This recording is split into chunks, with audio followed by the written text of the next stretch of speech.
what was happening after 1600. Now the prize, the economic prize of the Europeans, the Caribbean islands, North and South America, is beginning to yield enough economic gains to start competition among the European powers for space in the New World. Remember, all of the North American continent is not the United States. So there's competition among European powers, not only for space on the North American continent, there's competition among some European powers for space in what is now the United States. In the United States wasn't settled solely by English. Spanish settlement in Florida, they were pushed out. Then the French settlement we talk about the consequences of later on. And there's competition for space in the lucrative Caribbean islands between England, and there's competition in Africa itself of who will control what part. And the British having the greatest amount of muscle is beginning to push the lesser powers around, especially the Scandinavians, who are a long way from Rome, and that whose supply line is so thin and so far away from home, they're in a poor position to defend themselves. But in comparatively little people, little and numerically, but shrewd in the colonial game and one of the most ruthless slave traders in the business of the Dutch. These wooden shoe wearing people, these tulip blowing people, these people whose homes are so clean they were named a cleanser after them, was one of the great spillers of blood in the slave trade. And if you want to read a book that is an absolute revelation in the conduct of the slave trade and under different colonial powers, read Sir Harry Johnson's The Negro in the New World, and read his chapter on the Africans under the Dutch. Read the whole book. Read the whole book because the whole book is worth reading. See, one thing, and that has caused a lot of students to rob themselves of a lot of information. Now, they would just slap the name colonial trigger on Sir Harry Johnson. See, the white supremacists in the colonial trigger. And factually, they would be right. But if you miss reading Sir Harry Johnson, you have missed some major information. This white supremacist and this colonial vigor was a master researcher, and he could write well. His analysis, or almost a catalog of what slaves were brought to the New World, what slaves they were advised not to have brought at all, the fighting tribes, the tribes who came, pretended peacefulness until they kind of got the lay of the land and fought later. Those who had to watch. See, watch those Europeans, you know, they'll hang around for years until they see an opening. And they don't never fight at once. But that means that they can't move on. Sometimes he hits you right away. But the Europeans will pretend meekness until he catch you off guard. He outlined the fighting spirit of different ones at different places. And different ones, it was advisable not to have war at all. Orlando Patterson, Jamaican sociologist, now at Harvard, went over some of the same material, drawing different conclusions in his book, The Sociology of Slavery. And Madoff attempted to bring this up to date in his last book, The Social Death of Slavery.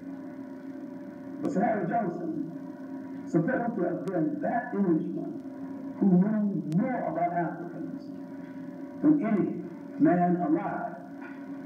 Now, while that wasn't so, it's an exaggeration and an overstatement of his talent. The one thing that he did know, he knew how to catalog the categories of Africans brought into the Americas and in the Caribbean Islands in such a way that you can study the temperament, almost the temperature of their culture by Sir Harry Johnson. But he also wrote another work that you would deprive yourself of a whole lot of information by not reading. The Colonization of Africa by Alien Races. By Alien Races. Now, but the book, the main book, which I have extracted a lot of information, which deals with what I'm talking about tonight, is really the Negro in the New World and the impact of Africans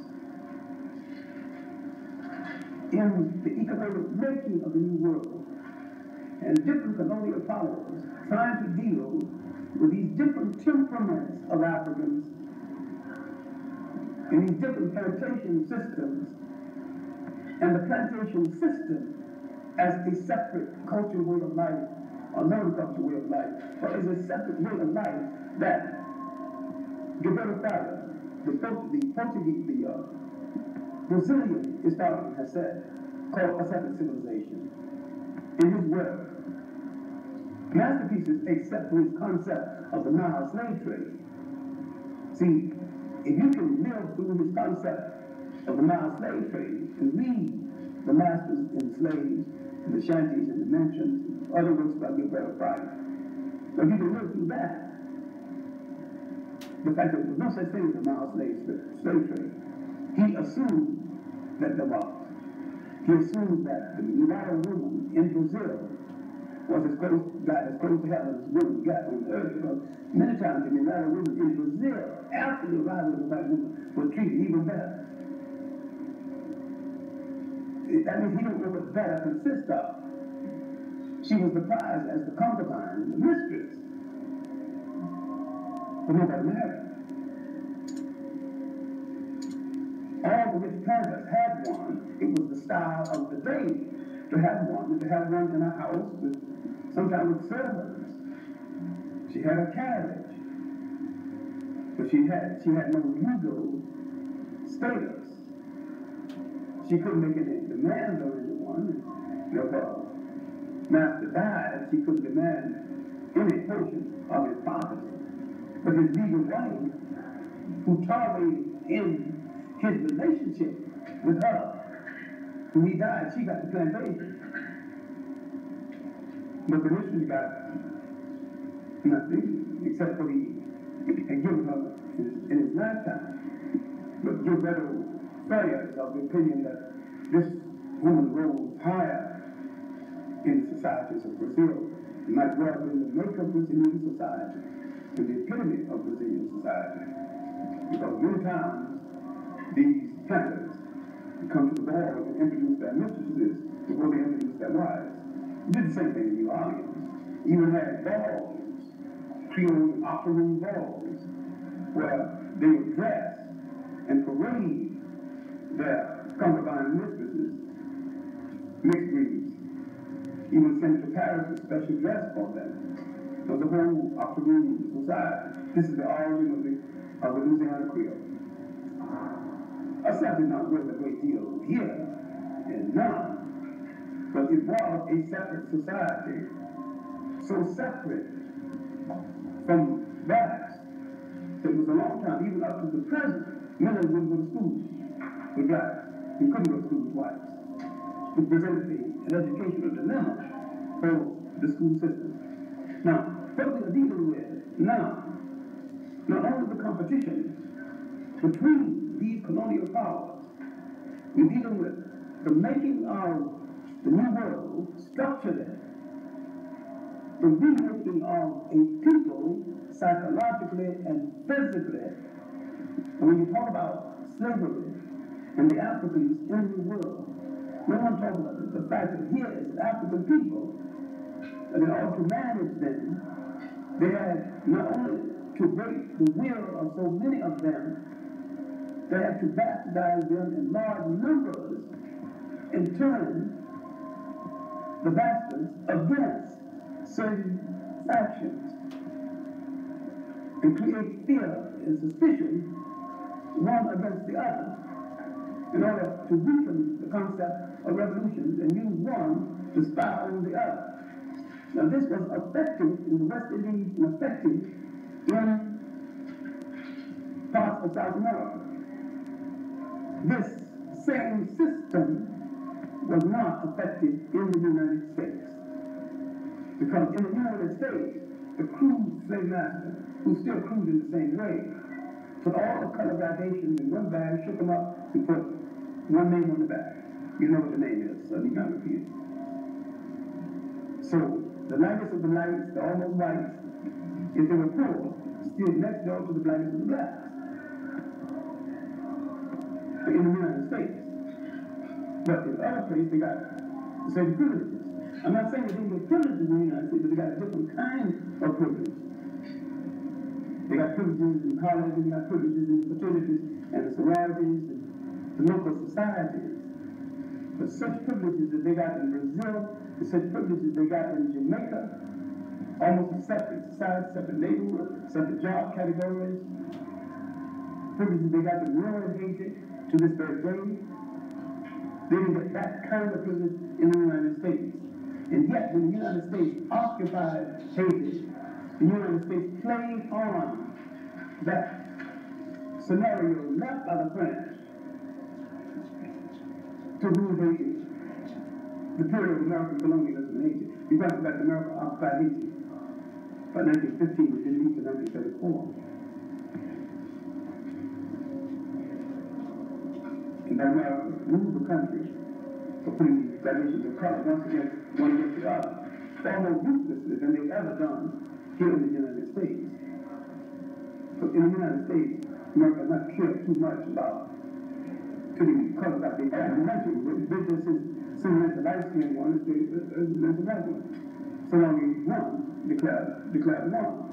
Now, we're talking about the making and remaking of the people group. The main thing we're talking about is economic competition between European powers for space that will yield them the profit to rebuild and strengthen the economy of Europe and lay the foundation for the modern world.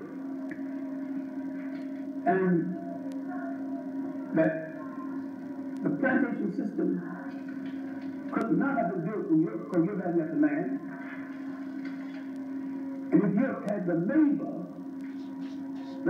could not have been used quite that way. Because the labor used in the fuel system of Europe was not as productive as the labor used in the plantation system of the New World. And the Europeans did try to enslave Europeans and did bring Europeans to the New World in large numbers and worked them without any appreciable success. But in the United States, they had more success with the variation of work because of the variation of climate. Now I'm coming to 1690 because we're dealing with the 1600s in the aftermath. Because 1619, when Africans arrived in the United States, brought to the United States, they found that the larger number of indentured servants were white, and some were Indian. And the whites were mostly Irish, some Central Europeans, but mostly Irish. 4 Europeans, some Scandinavians, who did not have the price of paying their way to the U.S.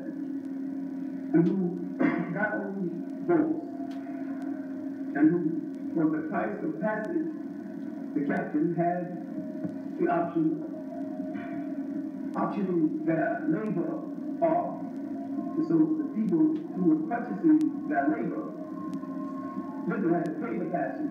We had to work for that person for a little year to pay off the passage.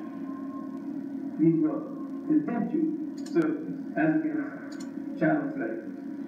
And that when they arrived and the Africans began to commingle with them, and there was no objection to relationships one to the other, which tells us something which a whole lot of bigots in this country would like to forget. That the whole concept of prejudice and separation based on color had a hard time getting started in this country. Because it didn't make sense to people of the same class in the same predicament who had the same enemy and the same oppressor. So it didn't make sense for them to fight against each other or separate themselves from each other, having the same common oppressor and the same common enemy. Now, in the West Indies, a similar thing happened. Then in Barbados, that some descendants of the poor Irish, called Johnny Redlegs, still in Barbados. And why they didn't make much out of themselves, I'll never know. But if you ever saw a group of white people that you wanted to kind of sympathize with, well, no, why they didn't put themselves up by their bootstraps and who stole their boots? You probably didn't have any boots. But the Johnny Redlegs in Barbados had the most pathetic. You don't see it all in your life. You feel like making a contribution to his cause. And a few times the Barbadian ladies married Johnny Redlegs, they just shake your head to a poor person who know better. And I'll be committed. Because these were poor whites who didn't work their way up to nothing. And whose descendants in Barbados to this day are still depressed and still poor. While in America, the poor whites did work their way out of it, did work their way up to something. Many of the Irish became slave drivers, managers, plenty something or another. Anyway, they did work their way out of that predicament. But in the West Indies, a lot of it were English.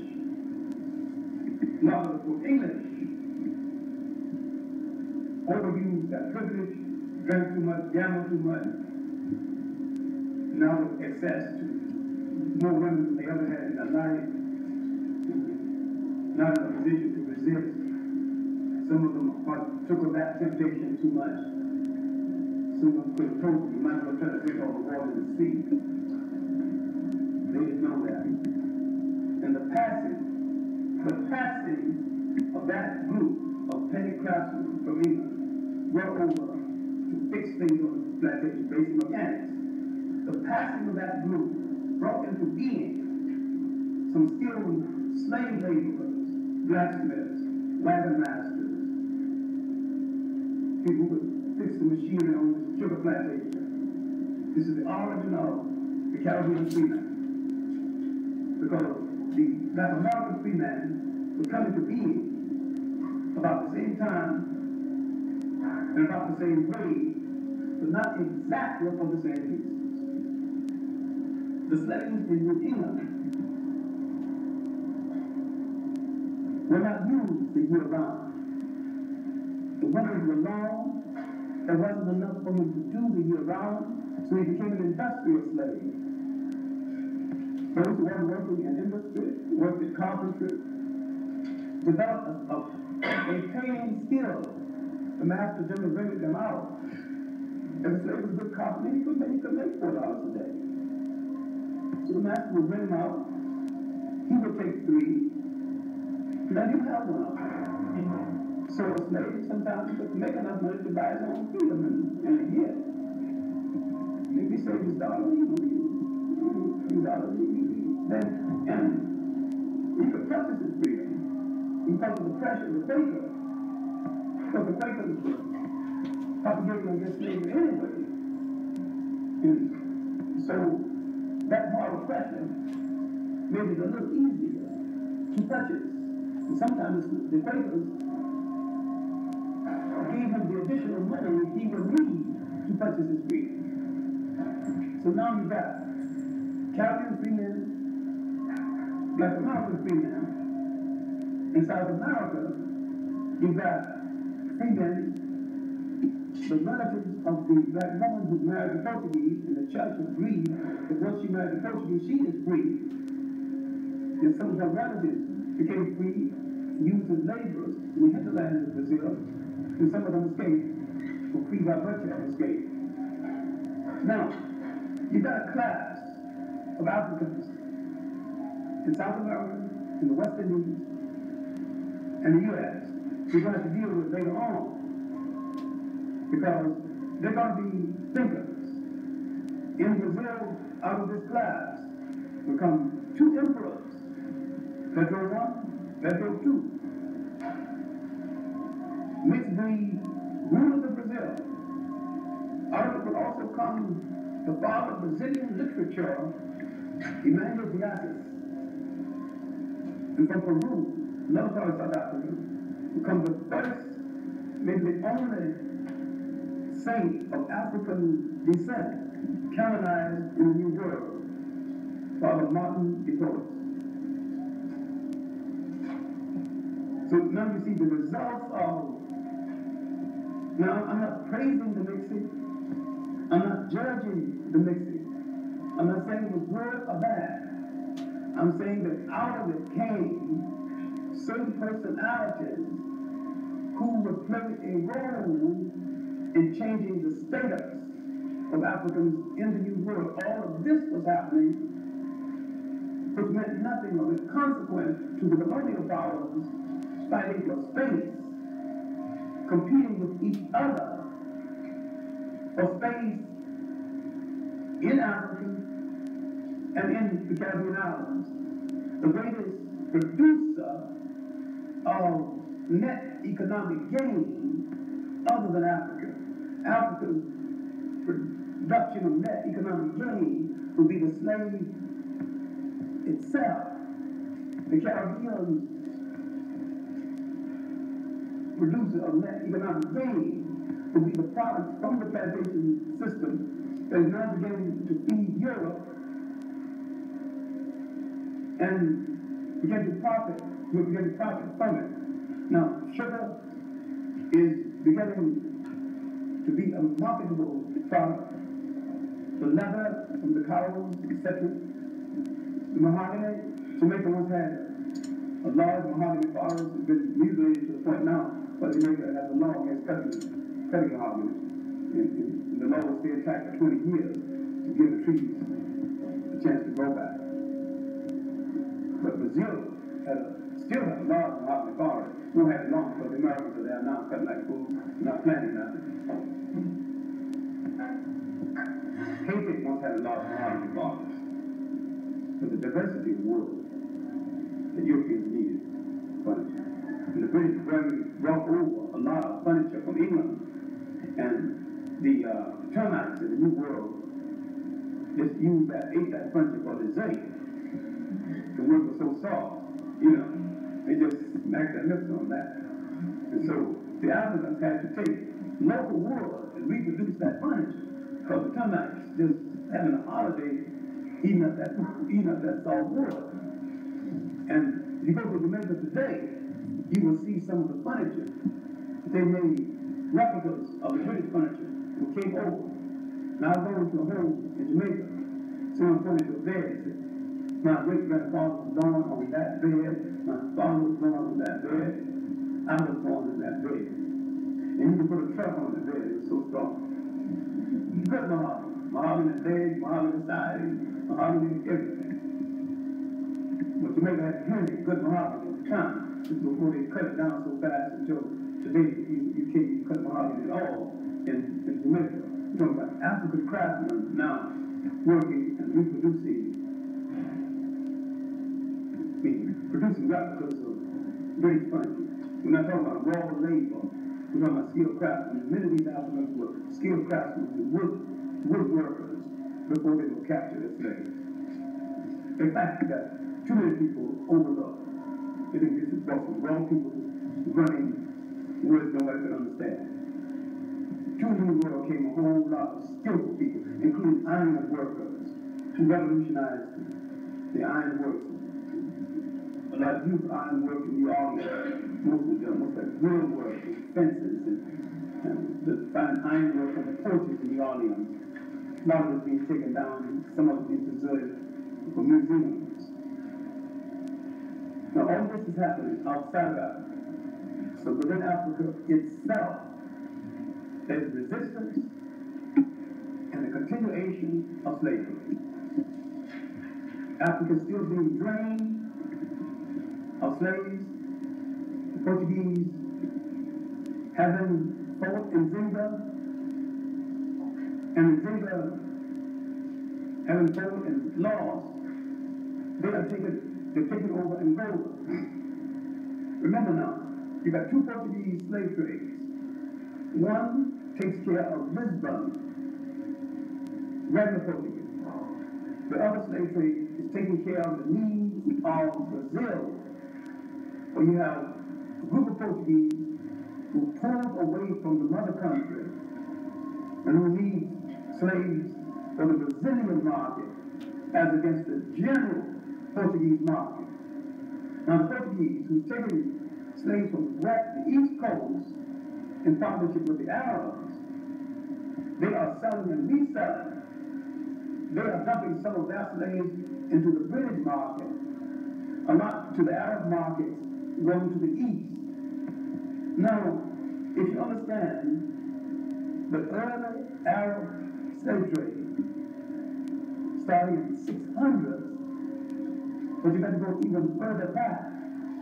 If you understand that Hatshepsut started a relationship between Asia, China, India, then I think called Canada, 1500 BC, and this is all documented with information on the items that the Chinese took out of Africa and information on what the Africans bought from the Chinese. And that is a little book on the last phase of this trade called The Calculus of the Algerian Sea, written by a Greek gazetteer. And this tells you what was for sale all down the coast of East Africa, the Red Sea ports of the Chinese, all along this coast. Now, when you go to a book like Anacalypsis and read about African-looking, dark-skinned emperors on the throne of China, now it will make a little sense.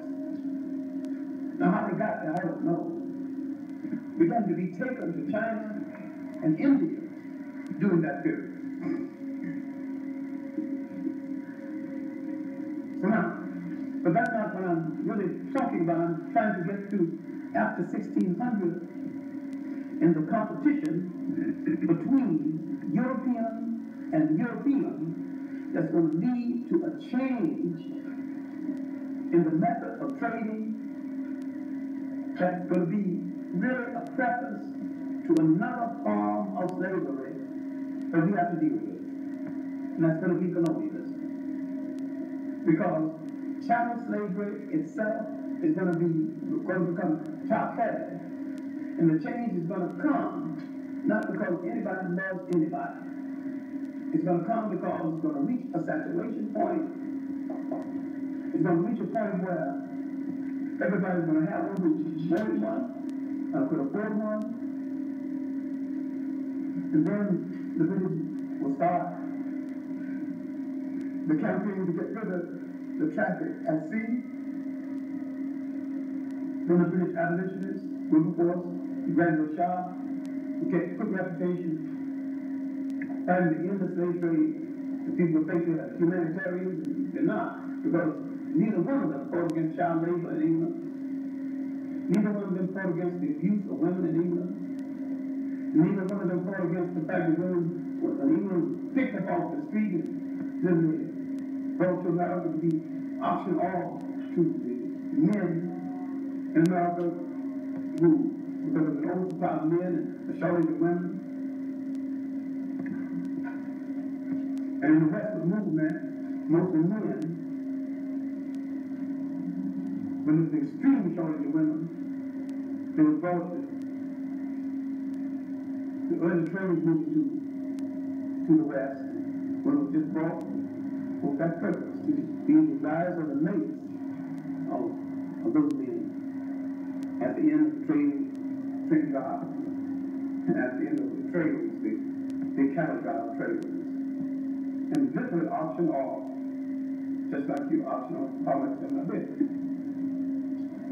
Once the story of the United States is told, once the story of servitude is told, and once the story of what happened to the female in America, black, white, and otherwise, I think you're going to have a women's real movement that might make a whole lot of people run for cover. Because her deal has been rather sad. But be that as it may, what we're trying to get to is that competition between these slaveholders. And we look at slavery as a labor system is now making them reconsider the structure of the system. And the rebellions are costing so much that to a great extent, it is not worth it. Brazil generally left out of the history of rebellions. Brazil, more than Haiti, gave the greatest example of African self-assertion and state building in the New World, and bringing into being the Colombos, the African independent communities in the New World, after and in and around the Republic of Palmares, almost 100 years before the American Revolution.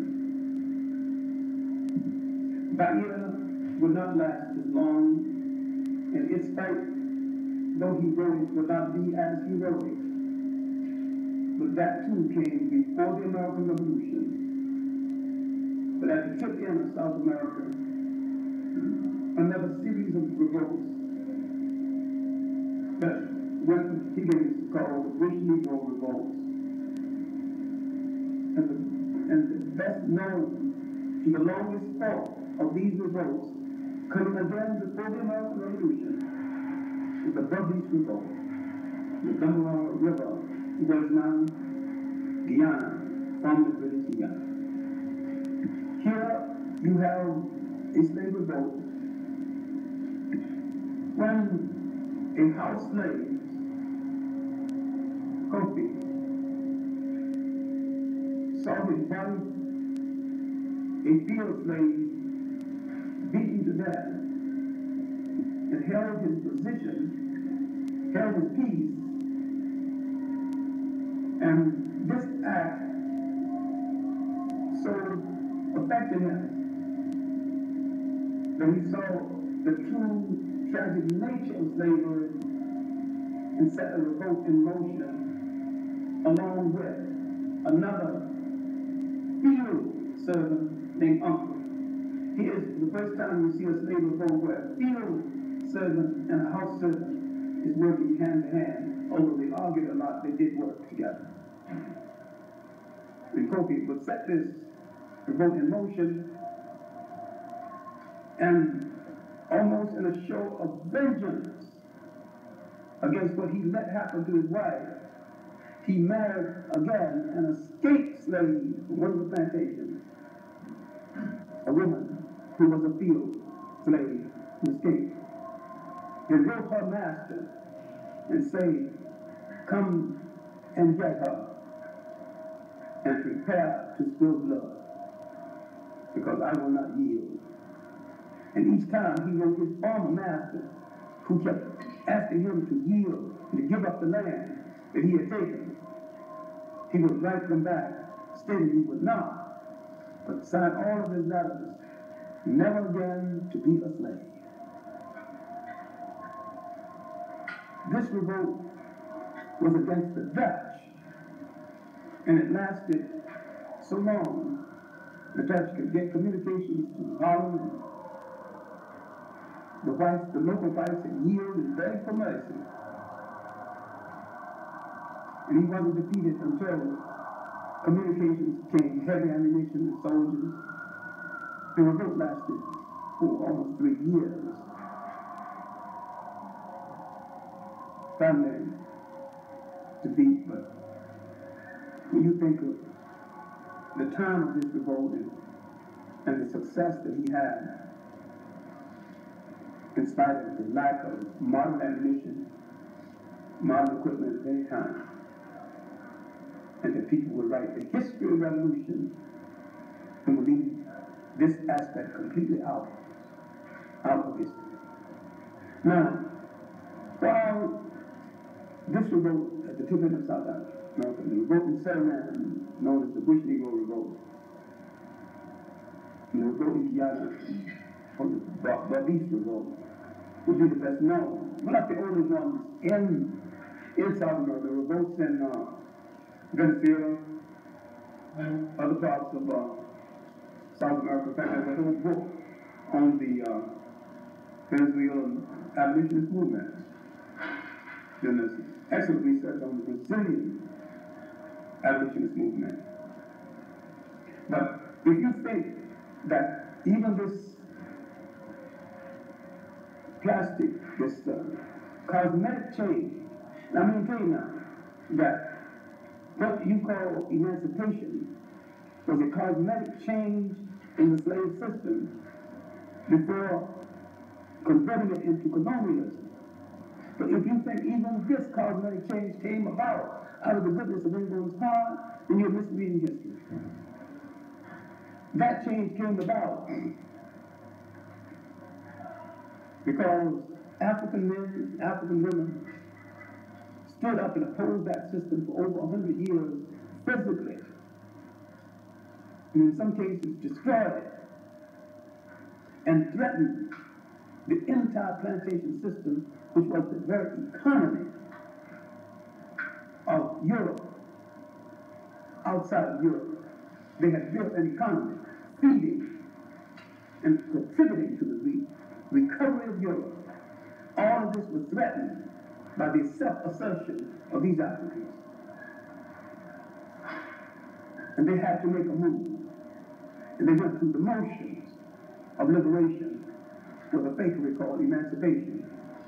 But they would convert this into another form of slavery called colonialism that was more manageable. So the change after 1600 would be only a cosmetic change to turn down revolts. It turned down revolts, but it did not stop revolts. But that would write the preface to today's revolts. These and the larger and the more meaningful and more political revolts that would come in the 19th century. But there's some more work to be done in explaining the 18th century and the personalities, black, white, and otherwise, that led up and that participated in the 18th century, because the 18th century was the century of monumental black abolitionists, some true white abolitionists, and when a reading and writing class had emerged in the West Indies, in the United States, and in Africa itself, are now a little freer and are now making more demands that mother demand in that position is also a part of Western social thought. All of these things now will come together in the 18th, which will lead to the 19th, which I would consider the fighting century for African people all over the world. And I have often called the greatest century of African people outside of Africa, the century that we have to live again in order to understand the 20th and make the 21st. Because until we understand that 19th, we will not understand that in the 20th century, we actually slowed down. And we don't wait to 2030s. We don't really have to go back and study the men and the women of the 19th. And over the last week, I've been focusing on how you want to look at them, how you want to take them, what time, and whether you understand the environment and the conditions that shaped each one and made each one the way he was, given the circumstances and the time that their life unfolded. And remember, Du Bois lived almost a century himself, and he spanned so many ages, and he rode the tide of those ages. He rode it exceptionally well, making changes with it, like a man riding a tiger, keeping his original strength, and reaching out for the wisdom of age all at the same time. He was the intellectual master. And we have to go back to that well and drink the pure water of intelligence and understand that. But don't ever put one over the other. Don't ever prefer one to the other. But take each one based on his individual contribution. And remember, each one of those men was saying the same thing, but using different words based on how environment and condition shaped them to do and say what they did. But we will get to the 19th, because maybe the greatest thing the 19th did was to be the antecedents of those men in the 20th century. Everything relates to everything, and all history is connected one way or the other. That's going a little too far ahead, because we just finished the 16th, going into the 17th, because the 17th century and the 18th century might have been the most tragic and difficult century for the slave trade and the slaves, because out of it would produce a caliber of research that would make the slave traders reassess and reconsider their position. And this reconsideration would lead to this fakery called emancipation. And this fakery, in turn, would lead to another managerial system, which they call colonialism. And we haven't finished with colonialism to this day. That the Europeans were always searching for a managerial system that would make it possible for him to extract labor, goods and services from a large number of people, to keep grist constantly feeding into his mills at a reasonable or at a very cheap cost. When he has to pay reasonable prices for all of this, he will have to readjust his economic system altogether. And this he don't intend to do. So now, if I keep on talking, you will understand the stubbornness to yield South Africa. Maybe the people of Bolivia want to know why Western dominance of the tin mines. And the Mexican might bring up the question of the oil again. And this is going to lead to an international question once South Africa goes, because the best developed method of extracting and using the mineral wealth of Africa has been developed in South Africa. And most of these methods go into Western industry. And without them, Western industry would have to change its whole method. And if they ever have to pay for it, pay top price for it, for them to get it from the cheap price that they're now getting it, they would have to make a drastic economic change. So Western nations in general, left or right, do not really want South Africa to fall. This might surprise you. This might also include socialist nations.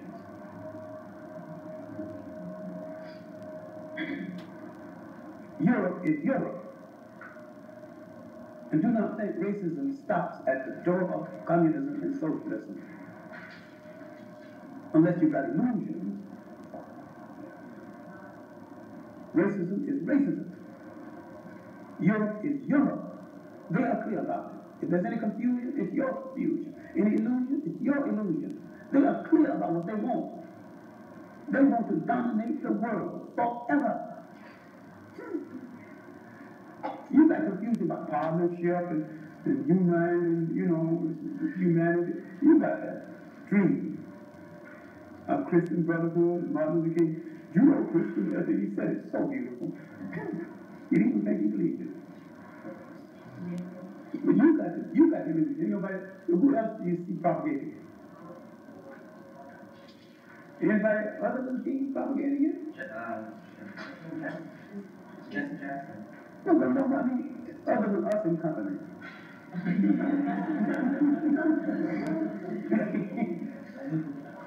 Judeo-Christian ethic. The Judeo-Christian ethic, they got us into the slave trade. Those are the ones who went that captured us. All right, Pete. That's enough. We should have some discussion about it now. I'll use up the time anyway. Thank you. We have 5 minutes. All right, then let's use 5 minutes. I have a question.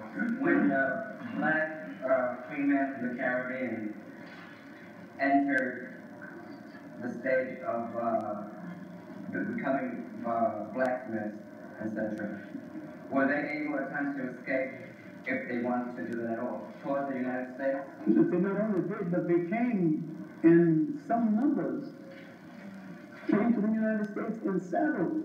Some started organizations. One edited a newspaper. One started a lodge, the Black Masonic Order. He called it the African Lodge at Prince Hall, Barbados. The one village for Pioneers of Protest. It's a very good portrait of Prince Hall.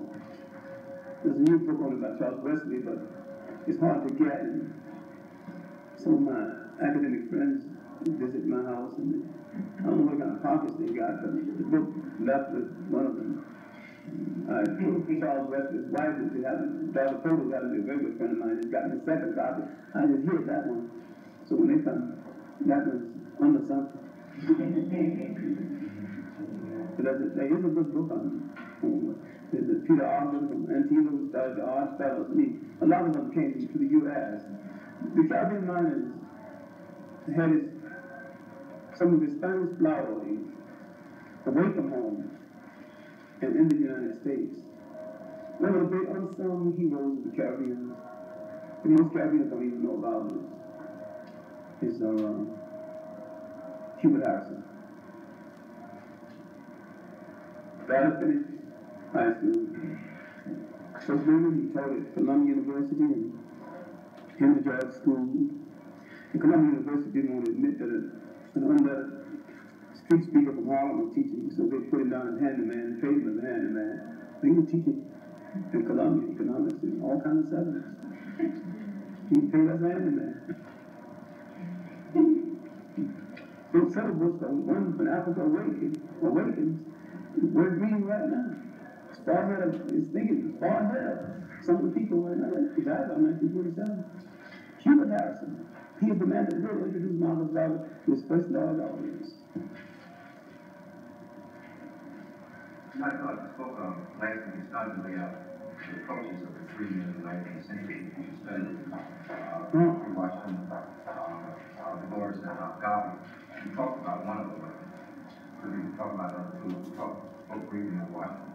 This approach to it. You know, See, Washington, I was briefly Washington concept was to feed yourself, house yourself, and clothe yourself, and sustain yourself. And Du Bois' concept was to protect yourself politically, in that an education is supposed to make you aspire to be anything from the good street sweeper to the president. And Garvey's concept was the reclamation of Africa, the unification of African people, and the redemption of Africa throughout the whole world. And all of them thought of nation management and preparation for nation management. They were all dreamers along different lines. And they were all saying the same thing. Only Garvey put it in more graphic words at the end of the large number of his speeches. Up, up, you mighty race, you can accomplish what you will. He was a great one at building confidence. And he understood something which so many people do not understand to this day. That to oppress a people, you must first destroy their self-confidence and historical memory. And they forget what they have been, they're confused about what they are, and they're not too clear about what they still have to be. Then you don't have to go to the prisons for them, really, because you got them in one, psychologically. More binding than any war you can possibly hold them. Isn't that the concept of, isn't that the theory behind colonialism? That is the theory of colonialism. Yeah. Not only behind colonialism, it is the theory of colonialism. Make you think you're nothing but a nothing. The first thing to make you laugh at they laugh at your gods. The next achievement is to make you laugh at your gods. Then you change gods, take their gods, their dress, their food taste. And what else do they need from you? You're totally trapped. You got their gods, their image. You're sipping tea at 4. If you never taste tea, your damn life don't like tea. Yeah, because they sip it at 4, you sip it at 4. They don't need to be in the prisons after that. I've seen Africans and all that climate with tweed on. Can you imagine somebody going around in Africa with tweed and a tie? Or going to school with bobtail coat and a wing collar just because the English did that in England? Who gets a prison after that? He got your mind. John Dubé, the great South African, that was his relative who had the problem in Johannesburg. A lot of people try to forget that was the relative of the great John Dubé who really built the ANC originally. Still we don't study enough history. That was the grand nephew of John Dubé. They didn't grant his tenure. Huh? They didn't grant his tenure. And he didn't do much. He just said the time is Was he lying? You know. Did the English-speaking world have parliamentary democracy prior to embarking on colonialism, or was it hand-in-hand? The parliamentary system in England and France, that was in place prior to the big years of the slave trade, wasn't it? It came to being concurrent with what that means. Having parliamentary democracy at home and behaving in a different way away from home is no contradiction for them, because the people away from home are not considered human beings anyway. Well, is that the sole rationale for subhumanity of others? Well, it's not the sole rationale, but it is the fact that they have not, in that mentality, elevated the people to the point of thinking that the people deserve equal consideration with them on a human level, or that the people are capable of handling the parliamentary system. It's the greed that justifies the labeling of subhuman, the desire to exploit, is rationalized by the label of subhuman, and backed up by Christian theology. It's not backed up by Christian theology.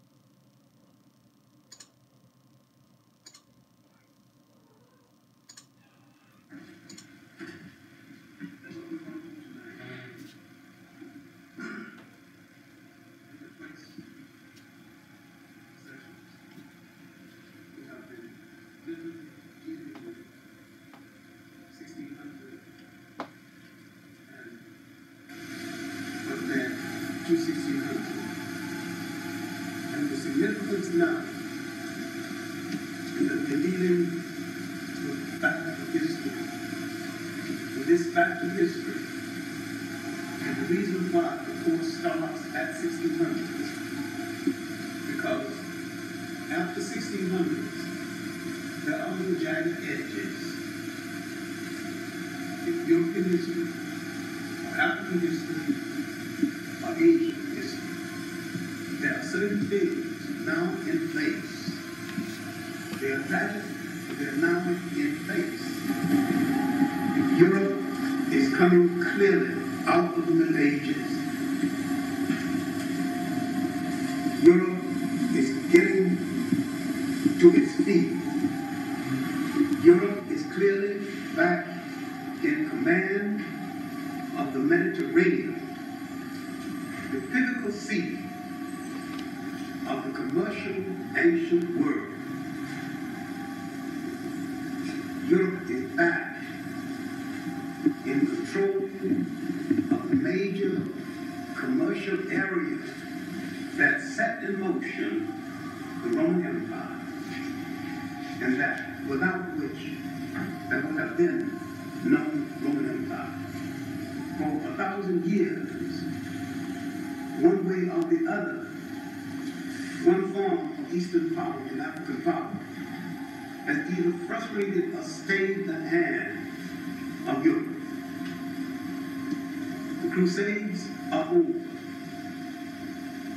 The famines and the plagues of Europe are over, but the scars are still there.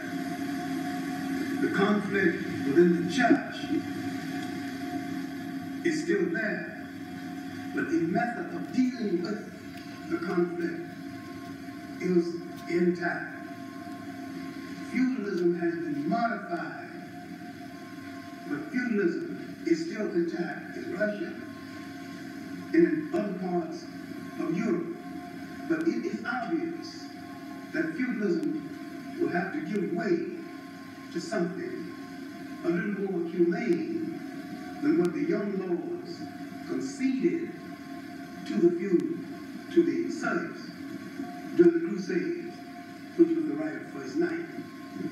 Now briefly, as we explained before, during the absence of the old laws during the Crusades, and the old laws had established literally the right for someone married on their land, the right of sleeping with the bride the first night, a right that the lords had.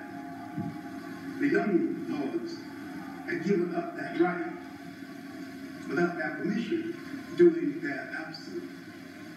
Now, this sounds so totally insignificant. It sounds cruel that they would have assumed this right in the first place. But what you have to understand, that the European dehumanization of the rest of the world had started with the European dehumanization of the Europeans.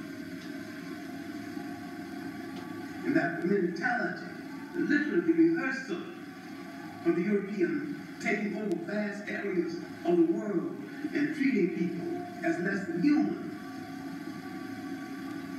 had started in Europe, with Europeans treating Europeans as less than human and denying them their basic rights. And when the Europeans, including many who came to the United States,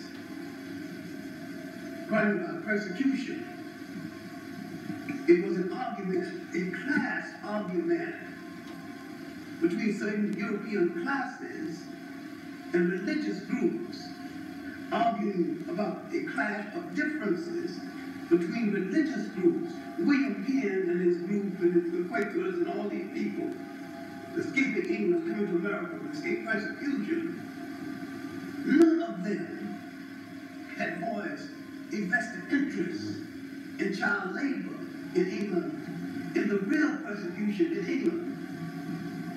They were talking about the Church of England being against these various groups that had left the Church of England and established a religion in variation and sometimes contrary to that belief. of the Church of England. When they said persecution, it was a difference of opinion between classes of people, sometimes the same class but of a different religion. And we keep forgetting that sometimes people are not talking about working class people at all. Because in this country, and this is still true, although a lot of people find it difficult to get through that blank heads, this country was fashioned originally for free white Protestant males, middle class and up, those who agree with the prevailing political status quo and who own property. That's what America was originally designed for, and that's who still is the privileged class in the United States. And when they said liberty and justice for all, that was the all. And we quite forget that the white woman got the vote day before yesterday.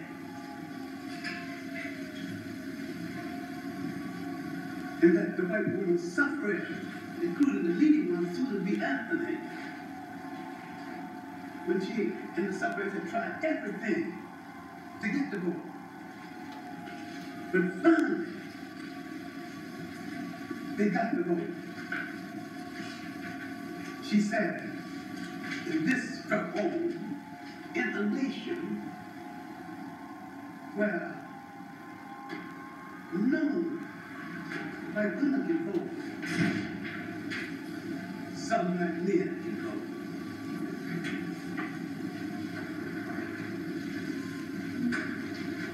Then they considered giving the vote. A class struggle unfolds in Europe over and above the class struggle outlined by Karl Marx, and one unfolds in the United States over and above the one outlined by Karl Marx.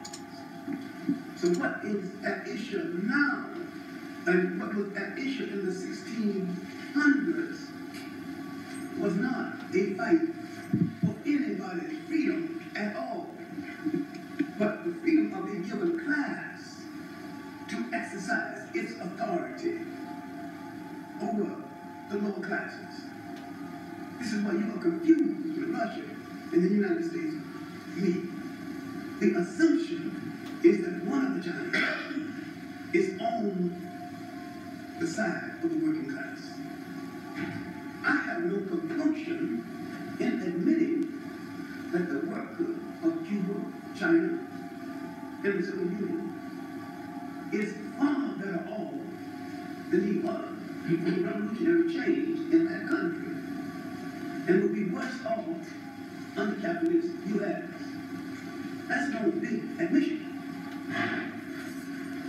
But when the United States and Russia, when the leaders meet, they are not discussing that. They are discussing power. And when they talk about us, if they talk about us at all, meaning African people, if they discuss African people at all, the discussion is who will rule over them. Now, in the 1600s, the question of slavery is settled. It is a foregone conclusion that all Europeans are white. But the question is, which one of them will have what part of the pie? Now, Portugal and Spain had led in the business because the Portuguese had been more skillful at papal politics, the politics of the Catholic Church, because the Portuguese are a small nation lacking in manpower, but not liking the skillful use of such manpower as is God, the Portuguese had extended themselves beyond their capacity to govern. They had already established certain enclaves in Asia, even on the shores of India. And the Portuguese, seeing the Spaniards getting a large hunk of land and feeling themselves out of things, a little too much out of it, and not too clear about the lines of demarcation laid down by the Pope when he had said, if you take the East and you take the West and you two good Catholic nations start fighting among yourselves. Not too clear about who took the East and who was going to take the West. Now you have to understand what I'm talking about. The Pope divided the world. So of course you take one half and the Spanish take the other half. I know it's taxing the imagination, but this is what happened. And the U was ambiguous. So nobody goes up, go back to the said, Your Grace, what side am I supposed to take? So the assumption was that the Spaniards would take the West, and the Portuguese would take the East. Instead of asking the Pope to clarify the whole thing, they began arguing among themselves. So then the Portuguese started feeling shortchanged. That was the Treaty of Tordesillas. And the Treaty of Tordesillas gave Portugal Brazil. Now, Portugal has so much territory. It has more territory than it can handle. Brazil is a subcontinent. Portugal hasn't even got the manpower to walk over Brazil, let alone rule it. Now, Portugal has to scrape the bottom of its own barrel, manpower-wise. Now, Portugal ranks in Brazil because they need white faces now with guns. It brings some Portuguese who hadn't been treated too well at home and who were very low class. And these Portuguese, they get there, see these African slaves and flush women and Indian women. They have beauty all the fauna and all the vegetation, and beautiful birds and land and forests and riches as far as the eye can see. So someone said, behold, all of this is for the mother country. The mother country hasn't done much for me. This is mine. Now you have two Portugal. You have a Portugal in Brazil. You have Portugal in Lisbon. You have something else. You have two Portuguese slave trades. You got a slave trade catering to Brazil. You got a slave trade catering to Lisbon. Literally, you've got two Portuguese colonialisms. Now, because, as I've emphasized before, for the first 150 years, very few white women were brought to the New World. The Portuguese didn't abstain. He wasn't celibate. So he asked permission for the Catholic Church to marry the African woman, and not just to shack up or have concubinage, although there was a lot of that. Legal marriage took place. The African woman insisted not only on legal status, but once married to the Portuguese man, she would be automatic with freedom. That she began to maneuver for the freedom of her relatives or members of her respective tribe. Now, a group of free Africans began to develop, and when they moved into the hinterland, they convinced large numbers of Portuguese that there was no way of containing these Africans So therefore, some of them had to be free. So now you have an early, basically free population. Then a large number of Africans landing in Brazil bypassed the auction block, went straight to the forests and hills. They were never slaves. Now you see the origin of the lumber. The free African communities in Brazil, the Africans who insisted on not becoming slaves. Later, these Africans who escaped slaves, perhaps would last 110 years. And it will be democratic. In fact, that's the key to the downfall. It was democratic to white people that did not know that they were spies.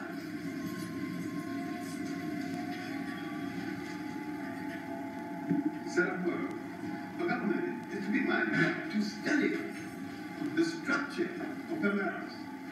It's to study the imagination and the durability of the African away from home, pitting his mind against terrible circumstances. The movement of Colombo is merely a kind of smattering of the truth. The character Zumbe was a real character, real life, not a fictional character. He lived. He built a state. He was a man who never read a book, wore a snowboard shoe, saw modern city, built a state that lasted 110 years. And that is revolutionary stamp on Brazil. So today, when you think of honor and dignity among the African people of Brazil, when you think of manhood, they think of something. In this hemisphere, that hemisphere, maybe greater than the Haitian achievement is the achievement of the independent republic of Panama before the American Revolution. Long before the American Revolution, almost 100 years before the American Revolution. American First Republic? No. America's First Republic. In the 1600s. But these are the things that unfolded, the drama, after 1600s. All right. Not all of them good. 1600s in the Caribbean islands, another drama unfolded. The greatest economic exploitation is in Haiti and in Jamaica. Principally because these countries are the area where you have the most developed plantation systems in the whole of the New World. And their return and the 1/3 of the economy that goes 1/3 of the goods, service, and financial return that goes to Europe is coming out of Haiti and Jamaica. Now, because these are the most exploited colonies, and among the Spanish colonies, Cuba is about a third of it. Now you can understand that the absentee landlords demanding more and more profit, while the slaves here are more exploited. Now, the period of Haiti is over. It's now called Haiti. It was originally called Hispaniola. The Hispaniola period is over. Father de las Casas has lived and died now. Father de las Casas came over on the third ship of Christopher Columbus. The Christopher Columbus discovered through diseases and exploitation and brooding. The Indians were dying in such wholesale manner that they had even killed our labor supply. He went to Father de las Casas and proposed the enslavement, increase the enslavement of the African in order to save the souls of the Indians. Father de las Casas agreed and went to the Pope to get permission for the increase. Remember now, the Pope was the arbitrator of everything. Now, Now, we'll explain the British entry, because once the British enter, this is going to interfere with this whole thing. The Pope agreed and sent commissions to look into the disappearance of the Indian, rapidly disappearing. And many times when you went to St. Islands, there wasn't one Indian left, so-called Indian. Now we know that that's not their proper name, but that's for the sake of conversation. We use the name. Now, my main point in focusing here is that if there were anything in doubt after 1600, the doubt was over. Africa was in the tragic trap of slavery. It wasn't going to get out for the next 300 years.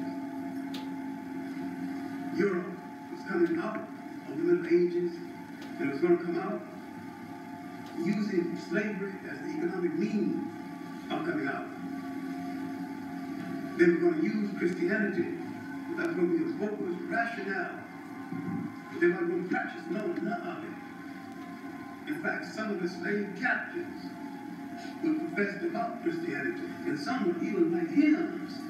The famous hymn, How Sweetly Sound the Name of Jesus Sound, was written by a slave captain of a slave ship, waiting off the coast of West Africa for the tide, for high tide, so he can sail away with his ship full of slaves. Now, I know it's a contradiction here, not a contradiction, but it's a fact also. Now, 1600, all of this is now a fact of history, and nobody's dealing with sentiment. And the church has been modified, at least the teaching has been modified to justify this criminal act. See, you're going to have to study again the life of Henry VIII. And what this man was about. He laid the foundation for the Church of England. And the Church of England, pulling away from Catholicism, freed England's hand, freed England from going to the Pope and asking for permission. And now, once England's hand is free, England would ask, show me the clause in Adam's will that says I'm not entitled to my share of the black gold in the back. In France, Francis of France would ask, who gave the Pope the right to give away people and kingdoms that didn't belong to him in the first place? While France, a Catholic nation, is at odds with the Catholic state, the faith. For some reason, which I'm not clear on, but it was not until the period of Cardinal Russian that France had a rationale to go into the slave trade. And we need to study his own political rascal again. And the role of the church in furnishing a rationale for the trade. Now, France is in the business. England is in the business. The Scandinavians are in the business. And we've forgotten them. The Swedes are in the business. The Portuguese have built the most awesome and the largest of the slave fortresses, Elmina. The French have built Goring, first built by the Portuguese. They're building permanent fortifications along the coast to hold the slaves until the ships come by. They're calling these places factories. The luxurious quarters on top of these factories, where these slave buyers and captains live in luxury. Even a separate corridor where the women, they want to violate that night, parade in the courtyard, and they pick out the one they want for the night, and she comes to the separate see all the trap doors and, and when she's pregnant, sometimes instead of sending her on the next load, she's kept there, and there was a united village in and around the fort. In and around nearly every fort. And some of these offsprings ended up engaging in the business themselves of being clerks and collaborators in the local business. Now, in Ghana, there was a slight exception. These families grew up and nearly all became loyal Ghanaians and pledged allegiance to Ghana, their descendants. And when the German missionaries came, the Randolphs, and the Lutheran missionaries came first to Ghana, and the Lutheran missionaries nearly always married into these bastardized African families. And yet, all of them, not a single one, ever turned against the African side of their family in favor of the European side of the family. Sierra Leone was a much different situation, where you have a distinct class, Creole class, that holds itself aloof and separate from the Africans. To this day, while in Ghana, they mingled, they mixed, and many of them became some of the best servants patriarchs Ghana ever had. In fact, the father of present-day Ghana, present-day politics in the 20th century, was one of them, Case the Hayford.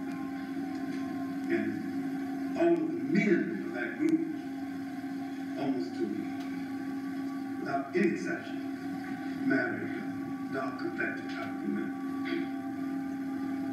Ghana is the rare exception. There was very little of this in Nigeria. Quite a lot. Sierra Leone was literally the dumping ground for the British slaves.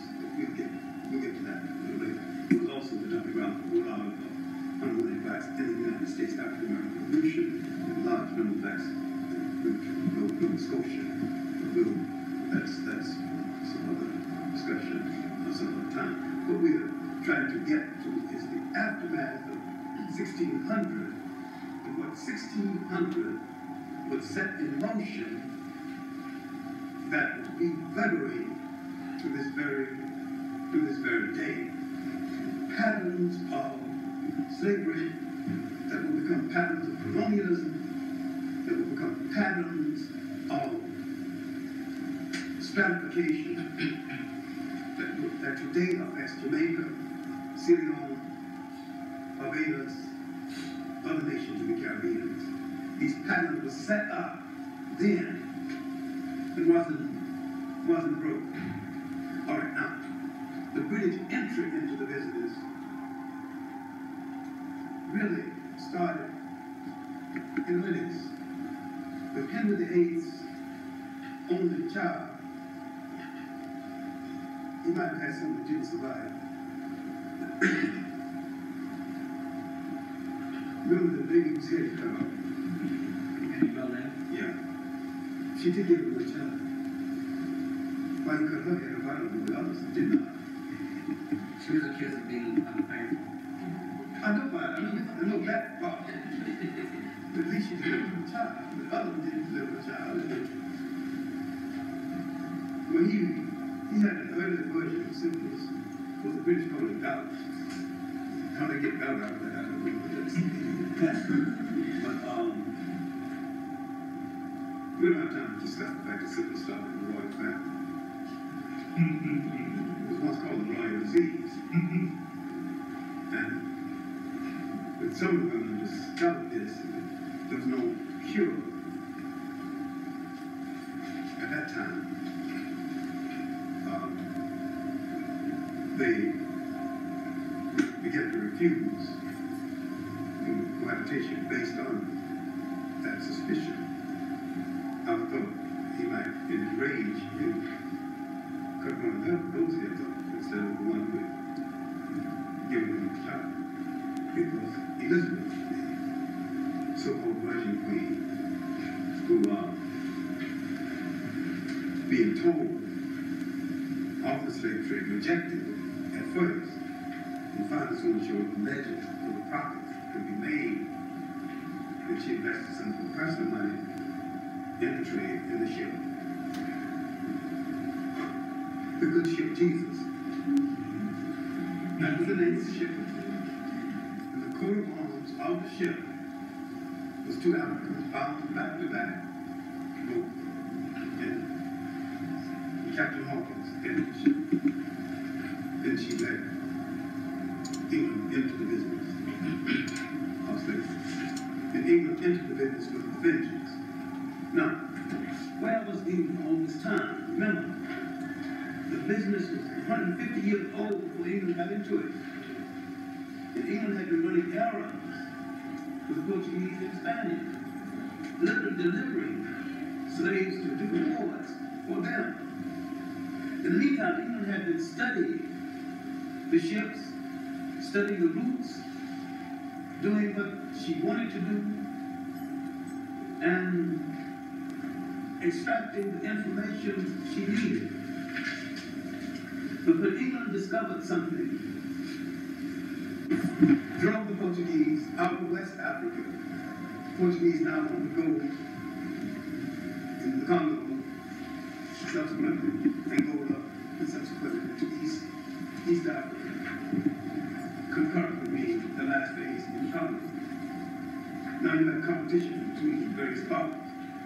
The Scandinavians along the coast become little men, except the Dutch became little men too, gun salesmen and the like. But if you look at a map of Europe, you can understand why the Scandinavians didn't last in the business. Although the Swedes had built Christenberg and others had built forts along the coast, but when they have to go home for supplies, they got to go way up to the top of Europe. When the Spaniards and the Portuguese go home, they go right up the side of West Africa and then home.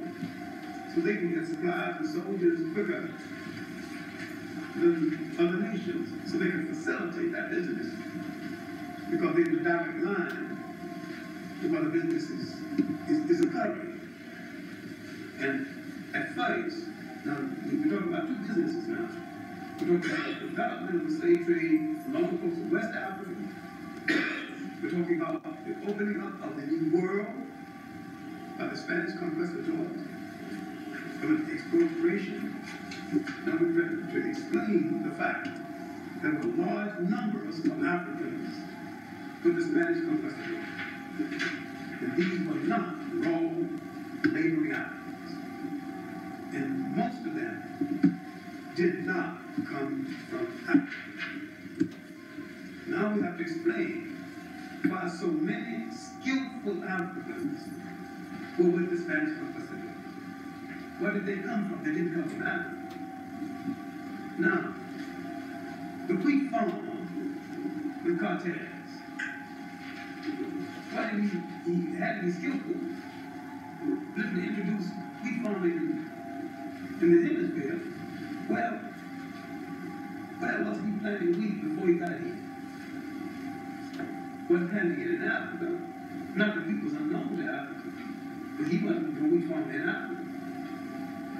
And yet he was wheat farming someplace, because he was young. The first Africans enslaved, not so much enslaved, but recruited for labor with the Spanish conquistadors came from the Mediterranean Africans who had gone there with the Africans and the Arab conquerors of Spain and Italy. So now the European turning on these Africans first. Once the Europeans got power, the first African he saw was the African on his side. Not the African in Africa, but the African who'd been there all along. The Moors. So there was an African army with Pizarro in Peru. I mean, this man was an expert ammunition repair. He wasn't working in Africa. There was Londonino, Christopher Columbus's lead ship, Clarke. He wasn't politicking the African ships. He had experience, otherwise he wouldn't have had that job. He was politicking the lead ship. I checked Spanish records, and he was a Christian African who had stayed on in Spain after the Africans lost their power. His family stayed on because they didn't have to be told when they took Catholicism or died, because they had given up Islam and already converted to Catholicism long before they were positioned, long before they were threatened with death. They didn't have to be threatened with death. But they were Christians already.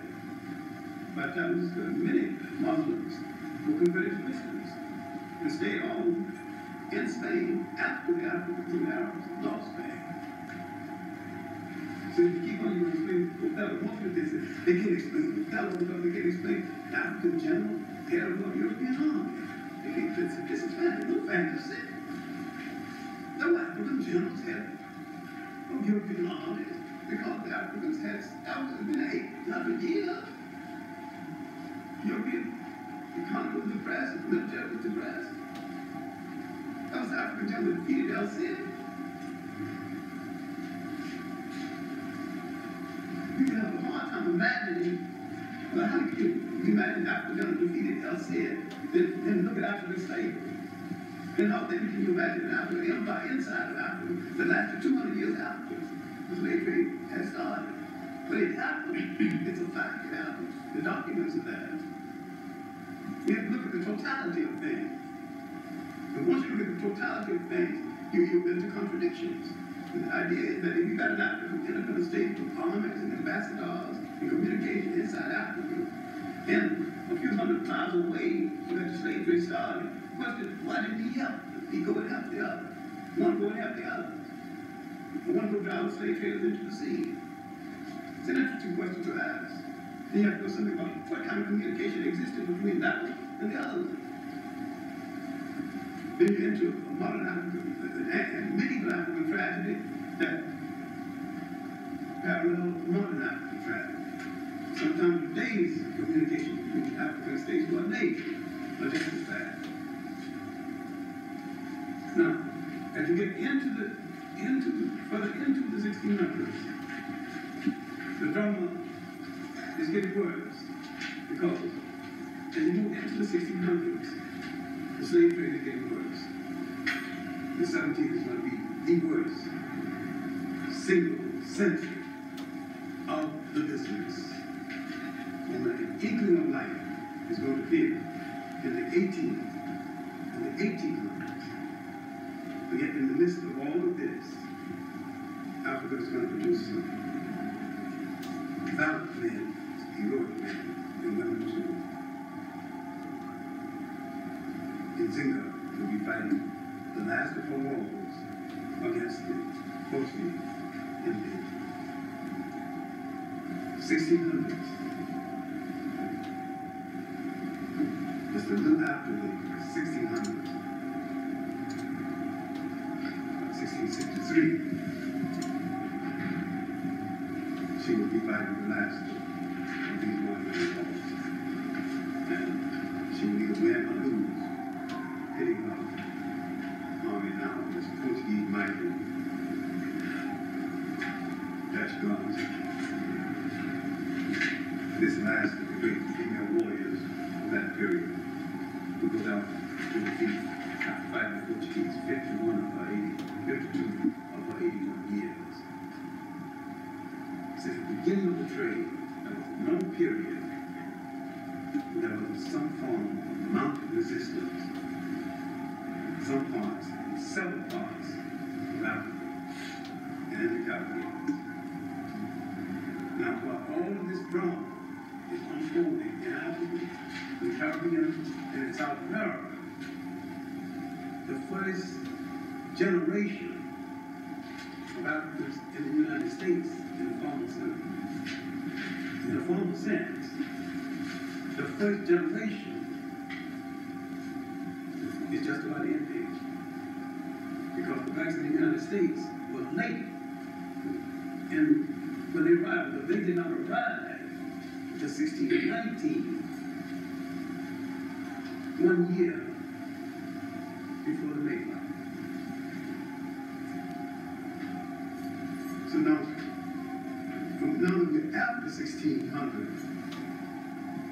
we're seeing become unfold.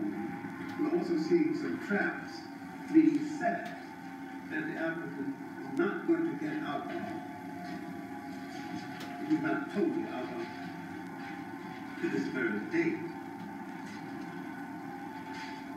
In the next session, we will move into a period where his resistance will be more successful, and when slavery will reach a saturation point, meaning that everybody that won't one will have one, everybody can afford one will have one, then the system will become unwieldy.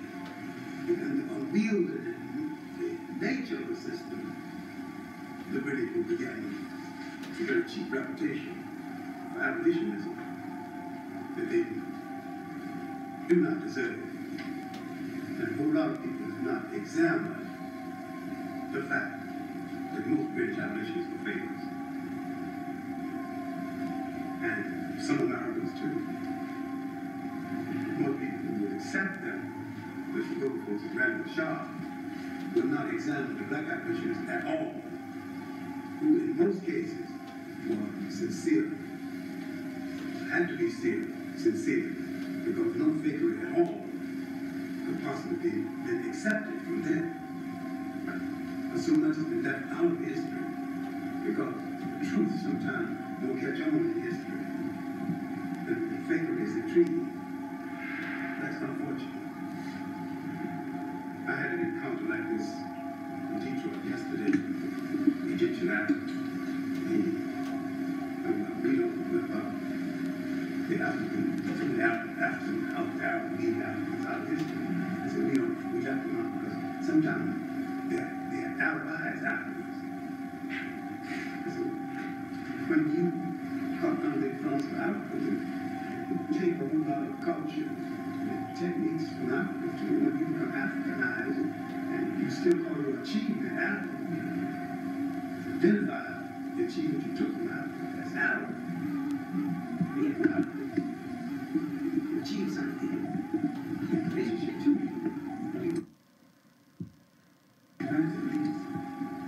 Oh, he says something about gout. I just want to hear what you got to say about the origins of that. I don't know the origins of that. Anytime in English judgment have a disease that the British don't want to discuss as a social disease, it just classified as gout. Because gentlemen don't have social diseases in English.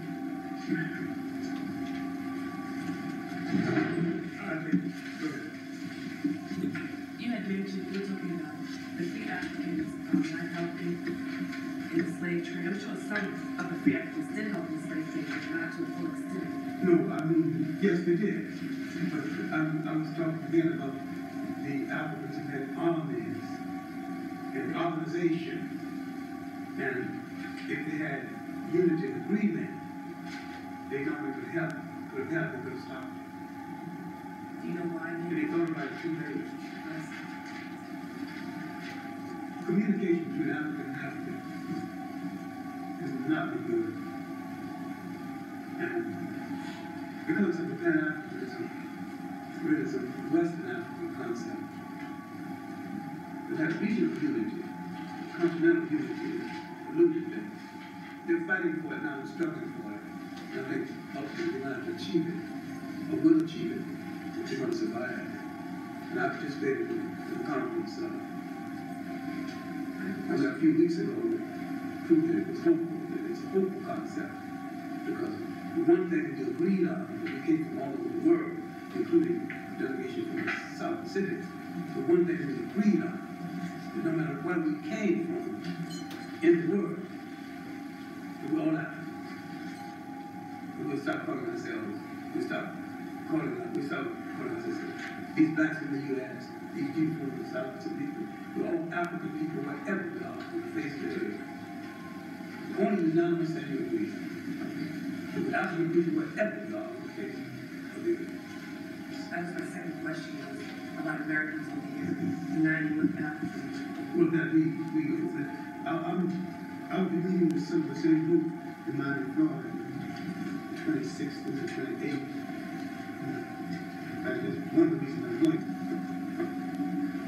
Some of the finest lands in the whole African world. ABC said I was going to be the king from Tudors. Yes, I thought I saw him. Be glad. The difference, the reason that the Africans who had established governments and armies and whatnot, the reason that they did not help those people who were being enslaved be the difference in the concept of slavery that they held as opposed to the type of slavery that Europeans were imposing on the Africans. Yes, the difference between this concept. Now, when we get a little later, we will talk about Madame Tanabu, because Madame Tanabu was in the business, and she was selling slaves. And after a while, she asked, when will some of them come back? Because she thought she was recruiting people to go and labor. And once the labor was over, they would come back. And she discovered these people are not coming back. And then she turned on the business and fought to destroy the entire business all along the coast of Nigeria. And she would war on anybody else in the business, including the kings. And our last talking with the king of Abakuta. And her husband had died, and she, there was a man pursuing her hand. And she said that, I have man's work to do, and I have no time to play around with these female traits. When I finish man's work, I will consider being a woman. Now she proved, after she forced this king off the throne, then she turned to the man that swung her hand, considered it, married it, settled down in a place in Nigeria called Jos. Why Jos, I don't know. But I'm saying this is personal mainly because Jos is so hot. There's a special sun that shines and hits the Thank you very much. Tonight, I'm going to talk about that period which shaped the United States and made it what it is. One of the reasons you don't understand nations, you don't understand the intention in the foundation of the nation and who the nation was made for and how it was shaped. I'm going to deal with the period 1776, the American Revolution and aftermath. I'm going to end on the eve of the Civil War.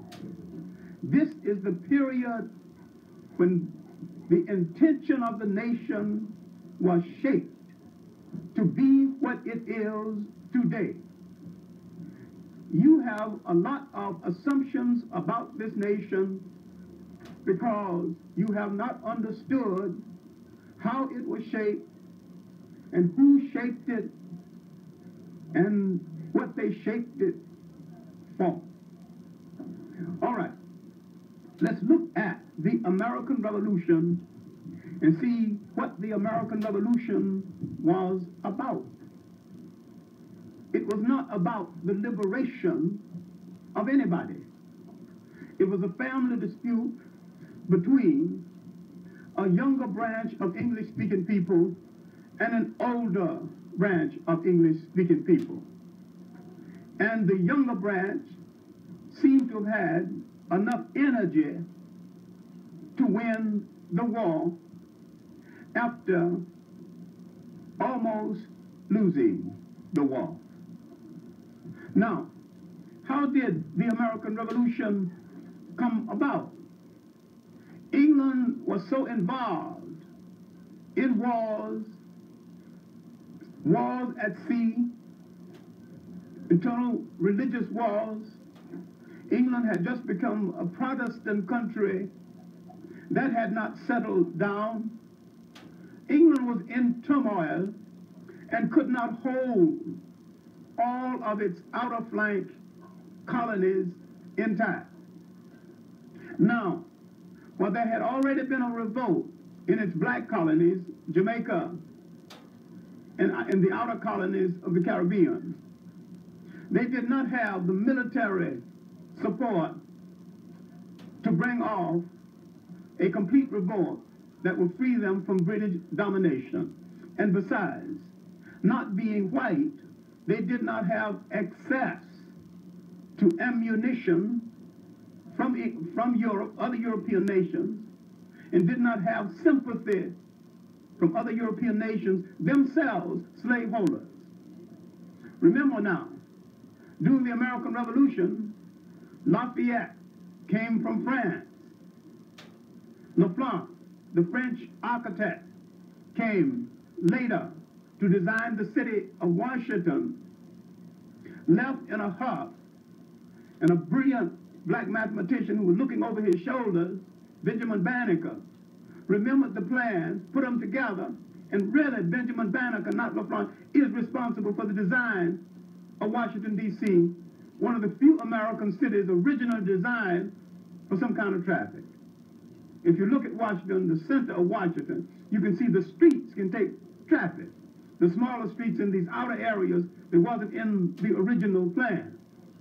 So now in the shaping of the United States, let's look, the British colony that is going to become the United States.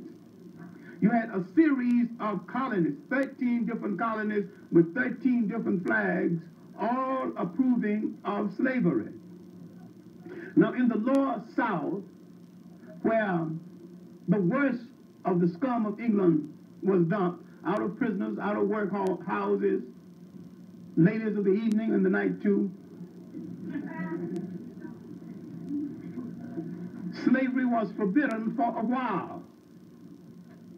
These were debtors and prisoners and the like. What you cannot understand is that Europe dumped its human garbage can into the so-called New World. The worst of that garbage can came to the United States. We inherited the worst of Europe. Not that there were flowers other places. Now in the New England states, some of the English came to escape persecution. Some of them were people of means. Mostly in the southern states, people trying to better their condition. Large number of them were indentures. All right, I'm getting to the point, and the point is, where did we fit into all of this? What had happened to the Africans in the United States between 1619 and 1776? Let's focus on 1776, because during that period, on the eve of the revolution, there had been contact between the Caribbean freeman and the black freeman of New England. And if you look at the biography, Russwell, Jamaica, Prince Hall, Barbados, Robert Campbell, Jamaica again, Peter Ogden, Antigua. If you look at the biography of all of these Caribbean people, not one called themselves a West Indian. Everyone thought of himself as an African person away from Africa and saw the plight of one African person identical with that of other African people. All right, now the revolution comes. The alleged hero, I'm using the word advisedly, the alleged first man to give his life in the American Revolution was Christopher Adams. All right, I would not take a black hero out of history unless I got 10 to replace him. I'm going to put him in proper perspective. Christopher Adams, drinking with his Irish cut buddies, hanging out, everybody boasting about what they're going to do to the British. And he just stumbled out of the bar ahead of the rest of them. He caught a bullet and got into his world's great accidental hero. All right. Because white people say so many bad things about us, it's not true. When they say something good is not true, we might as well let it ride. Okay. Christopher Adams, of course, was one of the early casualties to the preface to the American Revolution. But as a matter of historical fact, the revolution hadn't started when he was killed. So to say that he was the first to die in the American Revolution is stretching a point. He did die. All right, let's give him all honor due him. But he didn't die in the American Revolution because there was no revolution at the time. Okay. There were other black heroes in the American Revolution, and I wouldn't take him out unless I was going to put them in. There were genuine heroes in the American Revolution. So at first, Washington didn't accept black Americans in the American Revolution. But there were several families, the Brazil New family, the descendants still alive, some in Chicago and some around Boston. I've actually talked to someone on the telephone and greeted those in Chicago. Because they were light complected, Washington couldn't tell where they belonged. So they fought right straight through the American Revolution. But now, the second brutal winter, Washington turned to a black friend, James Fortan. James Fortan was a tent maker and might be the first black middle class or person of considerable wealth. And he told Fortan of the difficulty of the last winter, and he looked at some of the heavy wax matted tent cloth. And he said, the tent cloth you are using is much better than the cloth in our breeches. Now, Jim, suppose you make some breeches out of that cloth, and the breeches made by James Fortan helped to save Washington's army during the second and the third, the last winters of the American Revolution. Peter Salem saved his life at one point. Near the end of the Revolution, there was an attempt to poison Washington, and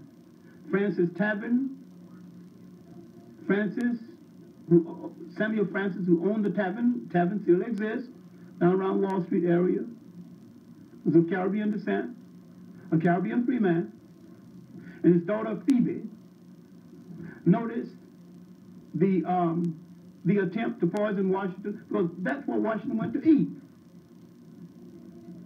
And she told Washington's intelligence, and that saved Washington's life.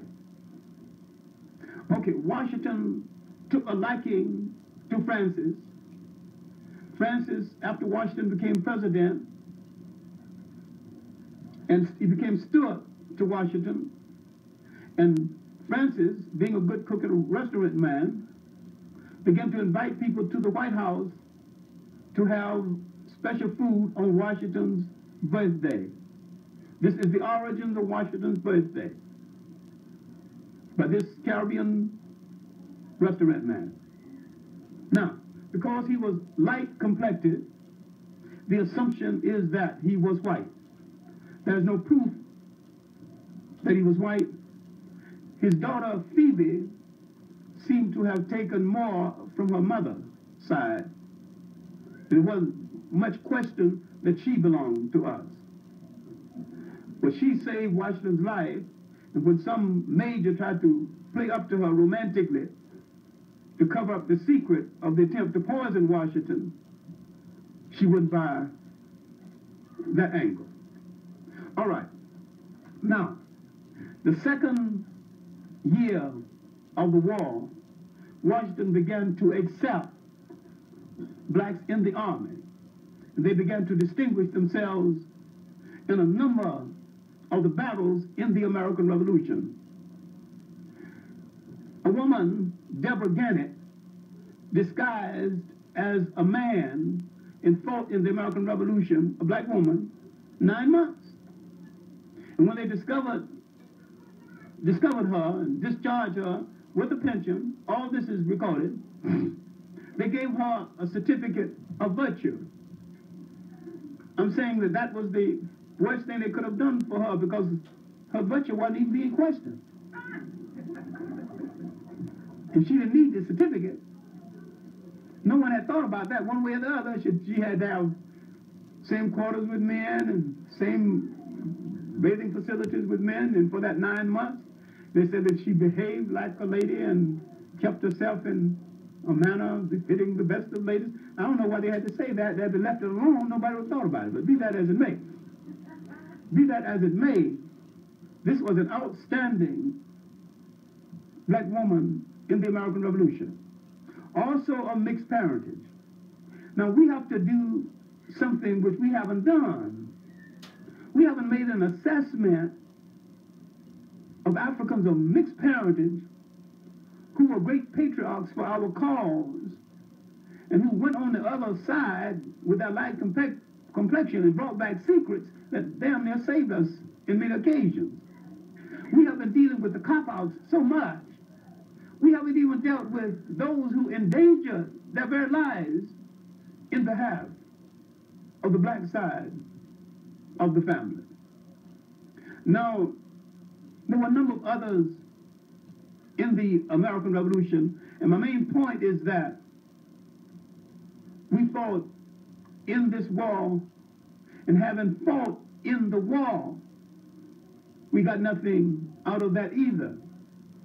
When Washington proposed to some of these families that they send someone to fight in the war, when some of these aristocratic families did not want to send one of their sons, they sent a slave instead.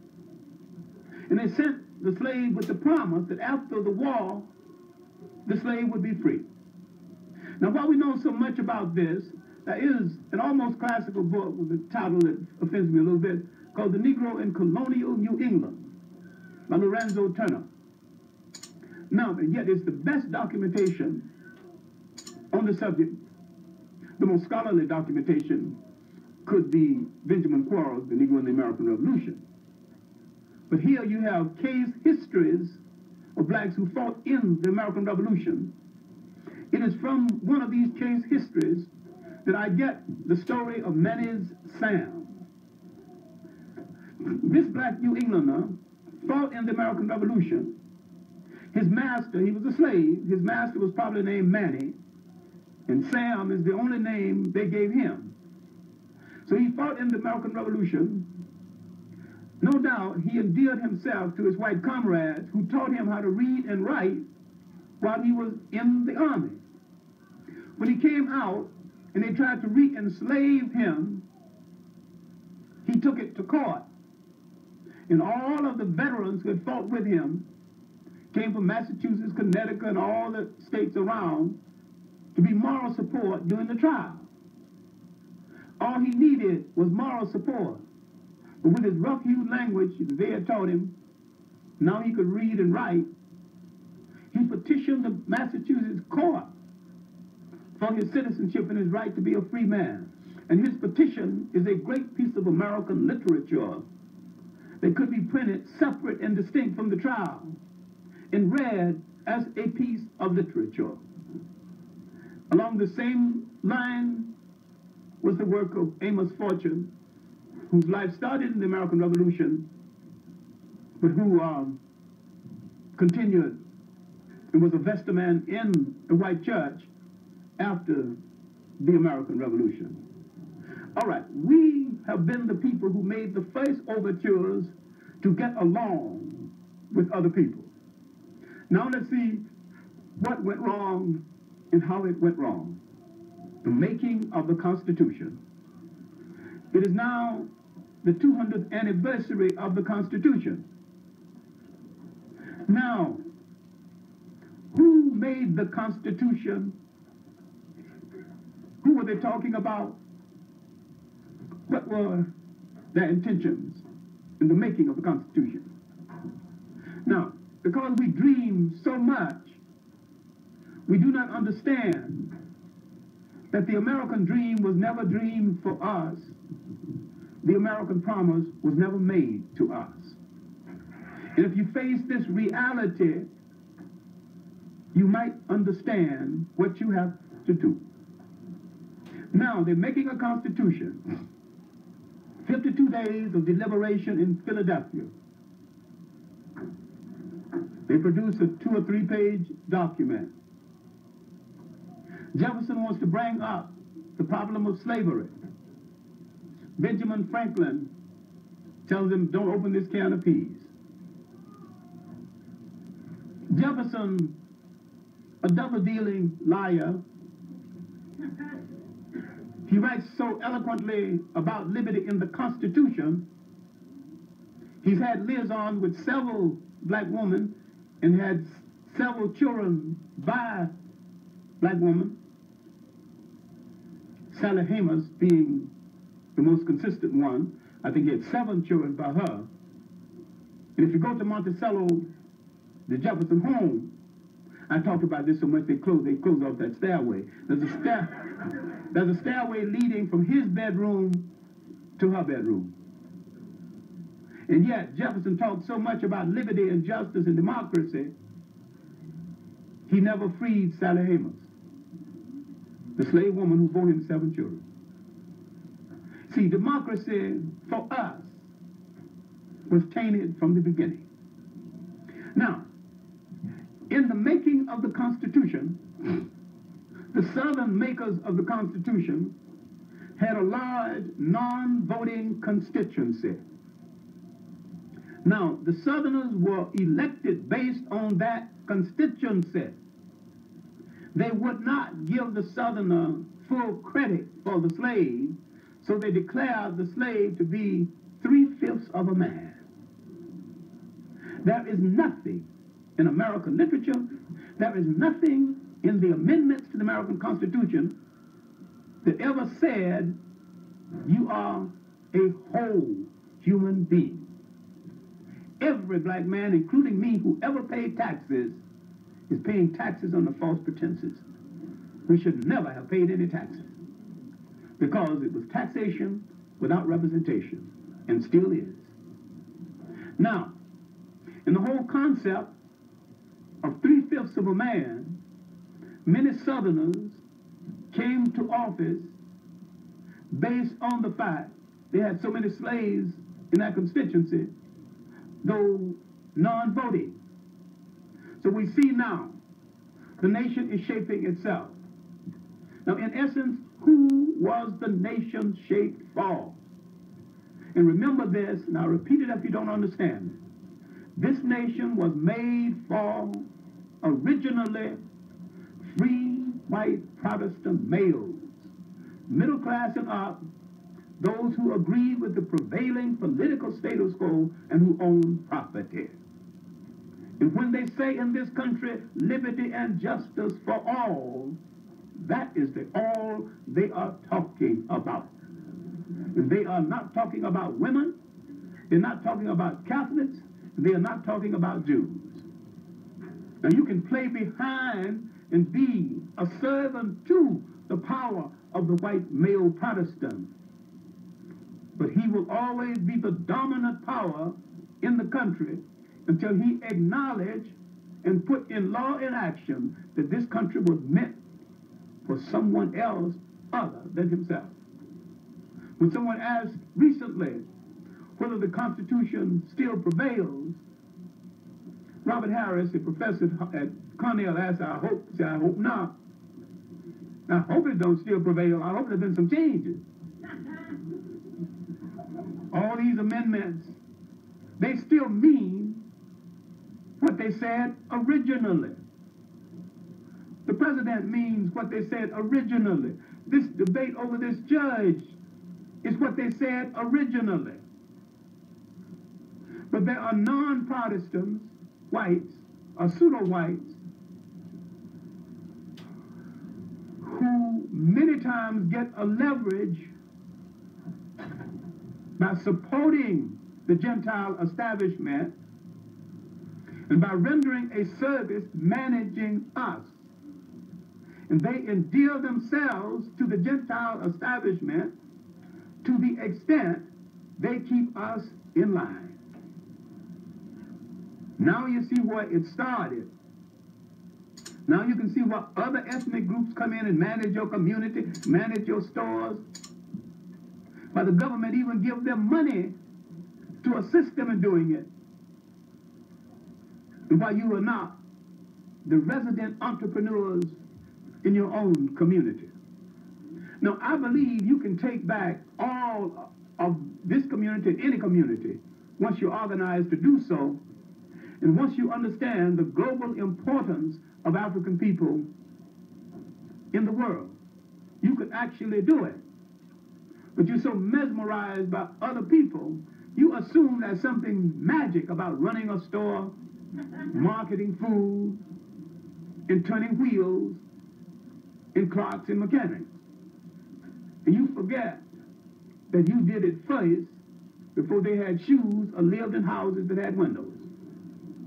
What people make you forget, especially what you was, and your historical memory, generally controls you right now. Okay, the revolution is over. Where are we? In the South, still slaves. There's some free blacks in the South, terribly restricted. No vote, no public accommodations.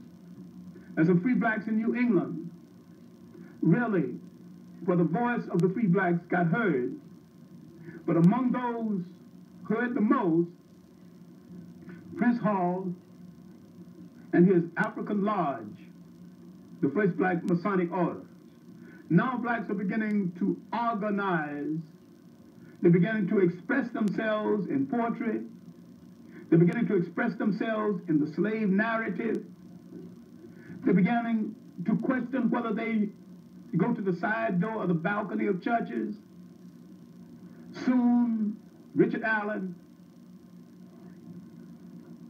James Varick would challenge the white church, and they would find the AME. Now the independent black church is on the way. You've got independent thinkers now. And we are approaching the 1800s. And as we approach the 1800s, we have the semblance of a church organization, the semblance of literary organization, the semblance of a protest movement. Now, as we came into the 1800s, let's look at that first half of the 19th century.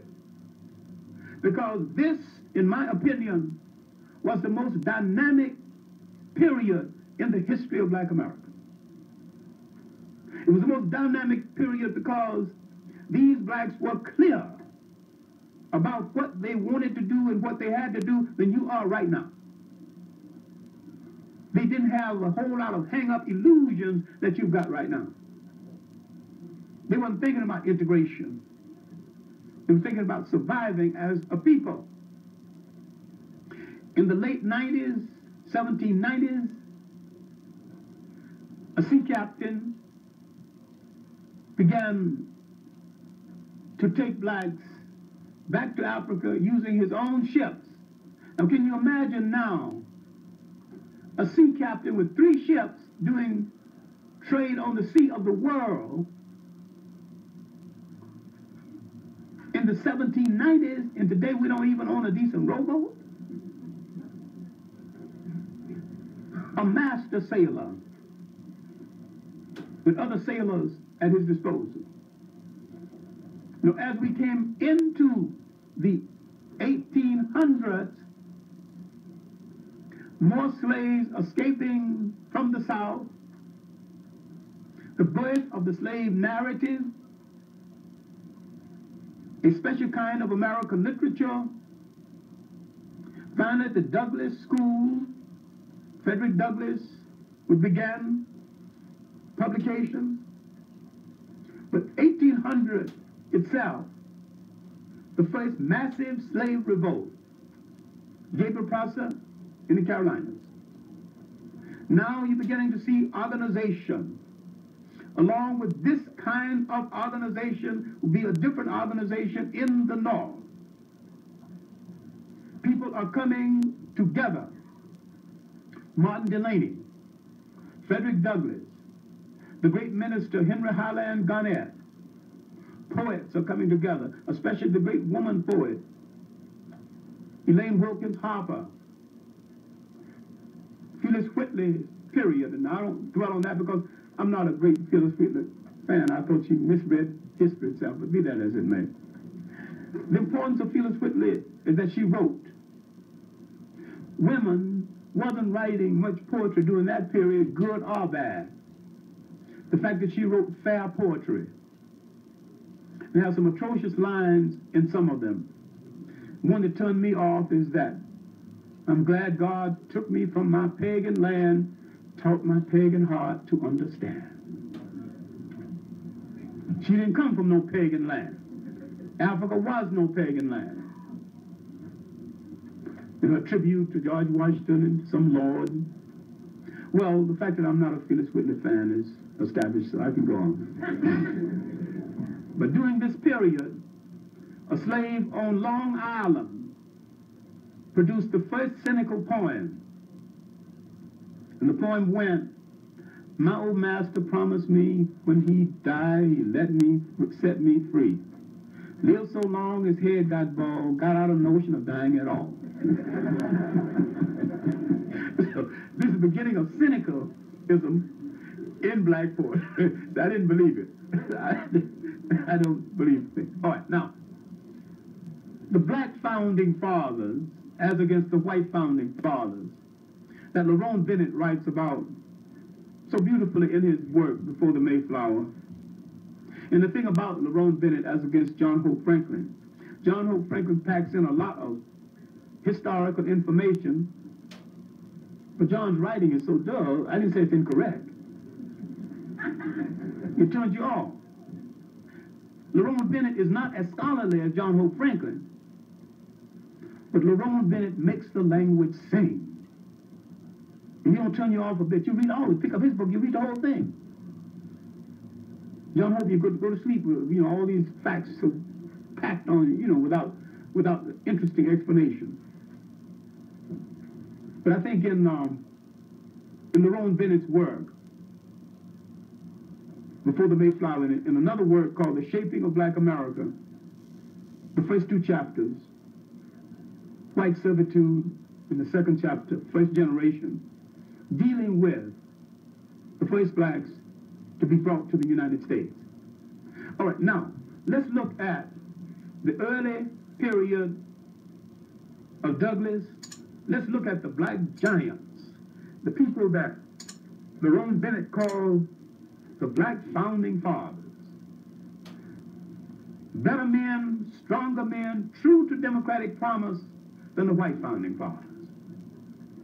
Douglass, Allen, who founded the Independent Black Church, along with James Barrett, the founders of our large organization, Prince Hall, the role then of the Caribbean free men who came to the United States, the nationalist writings of Martin Delany, sometimes referred to as the father of black nationalism. He said that to Douglass, I'm glad God made me a black man. And Douglass, who was part white, said, I'm just glad God made me a man. All right. Now we're into the period where we're finding our voices. We're into the period when Douglass would write his famous narrative. Other slave narratives would be written. Now there's another famous slave revolt, this time in Virginia. Denmark Vesey, a black free man who had known languages. An unfortunate circumstance would literally hold up the revolt. When you study slave revolts in this country, this was the best planned slave revolt. Everything worked against it. The horses that were supposed to be in one place stampeded and wasn't in the place to take them into another place. Rain and the bridge got washed out. They couldn't contact the people on the other side. The circumstances tend to work against him.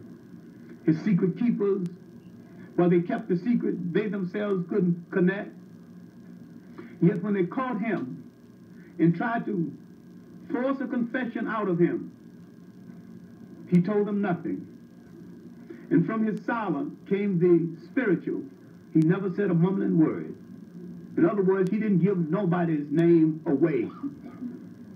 Now, black expression is taking a new turn. It will take a dramatic turn 1829. Here we need to pause a little bit because this is a neglected aspect of our history.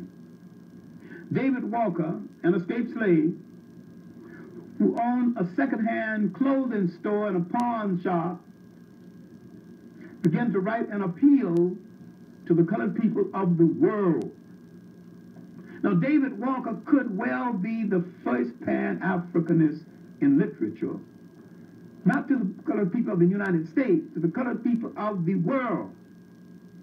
And if you listen to the record that Malcolm X made last, one of them, called Message to the Grassroots, and read David Walker's appeal, David Walker was the forerunner of a Malcolm X.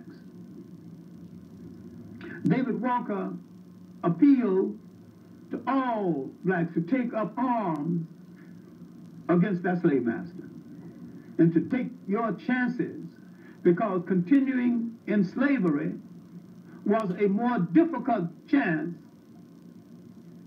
than gambling with your life with the hope of freedom. Now, David Walker's appeal enhanced some people and frightened some other people. Douglass did not associate himself with the appeal, though Douglass wanted freedom and thought there were less violent means to obtain it. David Walker, owning a second-hand clothing store where many of the sailors would come and pawn their winter clothes in the fall or in the spring and pick them up in the fall, when he wrote his appeal, he would put a copy in the pockets of these sailors. And this is how the appeal got to England.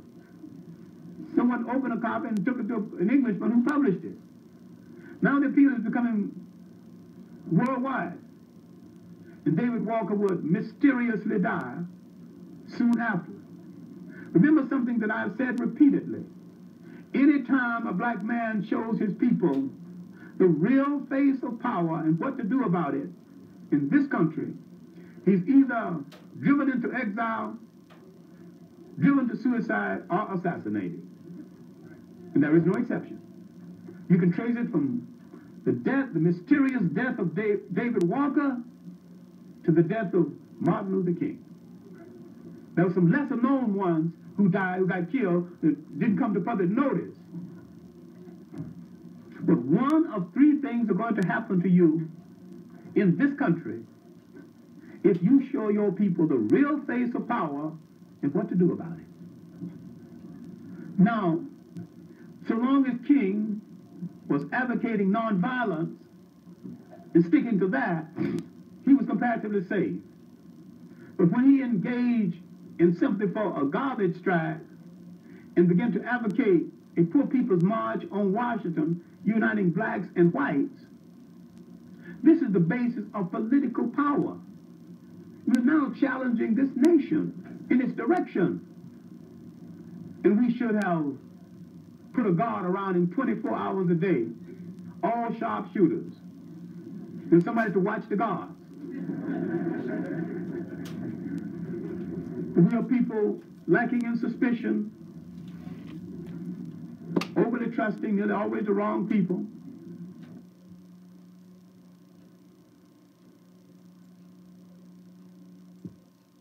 And we treated them as guests at first. In this trait we still have. Many times we are kinder to the outsider than we are to the members of the family. This is a good trait properly used. When you want to find the strongest thing about a people, which is their concept of humanity, and that's one of the strongest things about us. The flip side of the strongest thing is also the weakest thing about you. You didn't watch who you were entertaining. You didn't watch who you were inviting to dinner. All right, the next revolt to frighten the slaveholders would be the Nat Turner Revolt, Hamilton Roads, Virginia. Also a well-planned revolt. In the Nat Turner Revolt, his secret keepers were spread across four states. And one of the secret keepers was his wife. This is why I took exception to the book, Confessions of Nat Turner, because it made Nat Turner really a weakling lusting after a white woman. And there was nothing in history to prove that that was true. The scene was a violation of history. All right.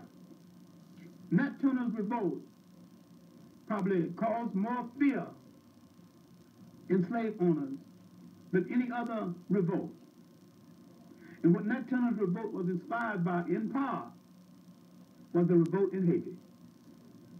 Finally, black sailors going between the United States and the Caribbean islands heard that somewhere on an island, slaves had revolted and set up a free nation. When that information got back to the United States, some blacks thought they could do the same thing. It was a different lay of land, and given the circumstances, they could not have done the same thing. The fact that they thought they could do the same thing was an act of bravery and an act of courage. In Haiti, you had a black majority. You had Haiti's everlasting hills. If you go to Haiti and Jamaica, you would wonder how anybody stayed a slave anytime. Because you can go up in those hills and you can look down, you can see what's coming up at you, but what's coming up at you can't see you. And some good rocks properly tippled down would discourage them. And there's plenty of rocks on those hills. Throw down enough big rocks, they'll change their mind. Because those hills are fortresses, and great fortresses. We didn't have that. We didn't have running space. We were on level ground too many times. We didn't have access to the forest. We couldn't get to the hills, although we were in a part of the country that had no appreciable hills. But the Nat Turner Revolt had said something to this nation about the ability of the slave to sustain a long revolt. Finally, when they captured Nat Turner, tried him, the most unique thing Nat Turner did was his bogus confession. In this confession, he told about every member of his group that he knew was dead. And he was absolutely sure he was dead, he would tell it, he'd talk about it. But if he escaped and still alive someplace, he didn't have nothing to say. When this white man who took down the confession, who hated his guts, kept pumping him for more information, asking him, are you sorry about all of this? You know how many people got killed? He kept emphasizing they were white people. And he let it be known that the consequences of a revolt, some people get killed black and white. And the man persisted. Here Nat Turner in rags, blood dripping all over him, was whites tried to beat him to death before he could get the gallows out while they were building the gallows. Finally, they took him to the gallows and had the rope around his neck. And this white man is still pushing him for questions. Don't you think, aren't you sorry about what you did? Do you understand that you're going to die? Nat Turner bravely tilted his head and looked at the fool and said, didn't Christ die? That was the end. He just went on like a man. No weeping, no crying, no begging, nobody to spare his life at all. He said, didn't Christ die? Then they hung him.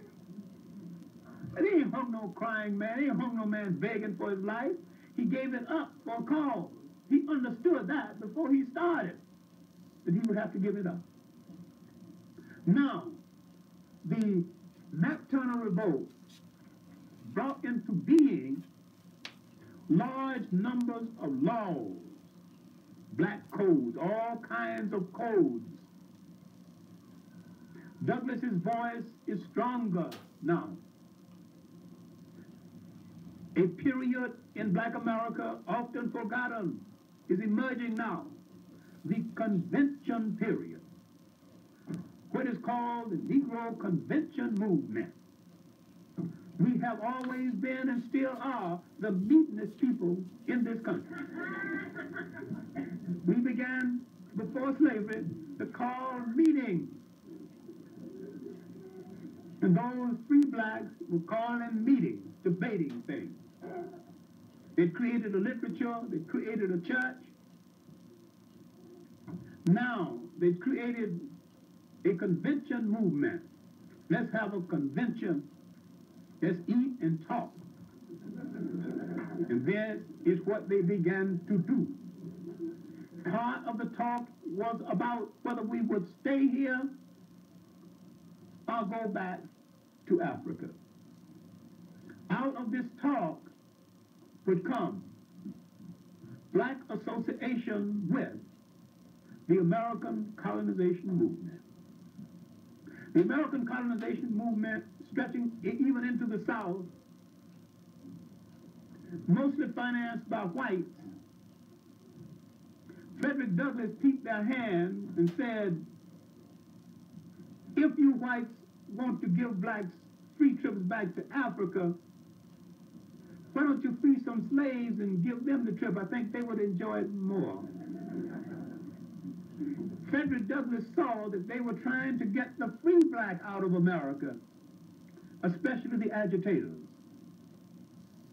So Frederick Douglass, while not against people going back to Africa, was against the white-controlled colonization movement. If you understand the colonization movement and how it was organized by liberal whites and some hypocritical whites who merely wanted to use the organization as a listening post to feel the pulse of black America, if you understand that, you understand the NAACP right now. A lot of people think the NAACP started out as a black organization. Then you haven't read the history. Started off as a liberal white organization, and they invited blacks in on that time. And they're still mixed up based on the fact that people haven't studied the foundation. When you understand what is at the foundation of something, then you can understand its intent. All right. Frederick Douglass would contact John B. Russwell, the alleged first graduate from an